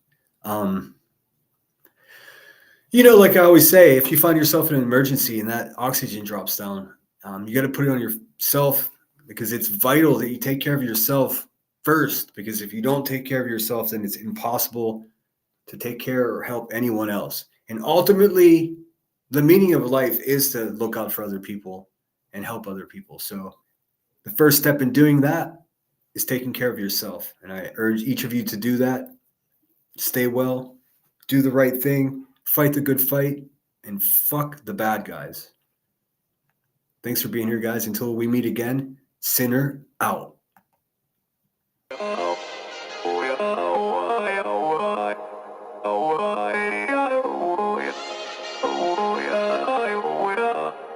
You gotta take control, life's too short. Get out of your head, make a better life instead. You gotta give it all your best. So put your hands up to the sky and live your best life, alright. Don't just let it go by, just try, oh my. Got only one life, got only this time. We gonna get it right. You gotta let go of those who don't belong in your tribe. So cut the bad out of your life. Yeah, do it one time, one time. You gotta work till you're winning. Yeah, take control of the system. When you invest, it's addicting. No time to rest, let's go get it. Not gonna stop till I'm finished. Not gonna drop to my limits. Deep in my chest, I'm inhaling. Believe in testing and failing. You gotta flip everything in your mind. Take the limiting thoughts and turn them into your why. Prove to yourself you're worth it. You deserve it. Push past all the hurt and find your purpose. You gotta Oh shit, I'm so sorry. I didn't look at my cash apps. Thanks, Lucy, as always. And Bowser came through again. We're at level 17 with Bowser. Thank you so much for the $10. And I won't say your name because you asked me not to. If you did send me that, I do appreciate you. I will see you guys mañana. take control. Life's too short. Get out of your head, make a better life instead. You gotta give it all your best, so don't let go. Take control. Get out of your head, make a better life instead. You gotta give it all your best, give it all your best. You're never gonna stop, no way, no. Yelling out, hey, yo, headed to the top on our way, yo. You gotta make change, yeah, there's gonna be a little pain, but nothing's worse than staying the same. So light that flame, put the work in, go claim everything you want in this place. It's time to go fast, know that energy is all cash. You could get it all if you never give up, no slack. Headed to the top is a mystery, your own path. Never gonna stop, no, you got this, never go back. I know it gets hard, you gotta love it. You gotta recharge with what you want and think of your dreams. Get that energy to go and get everything. Let's go. You gotta take control. Life's too short. Get out of your head, make a better life instead. You gotta give it all your best, so don't let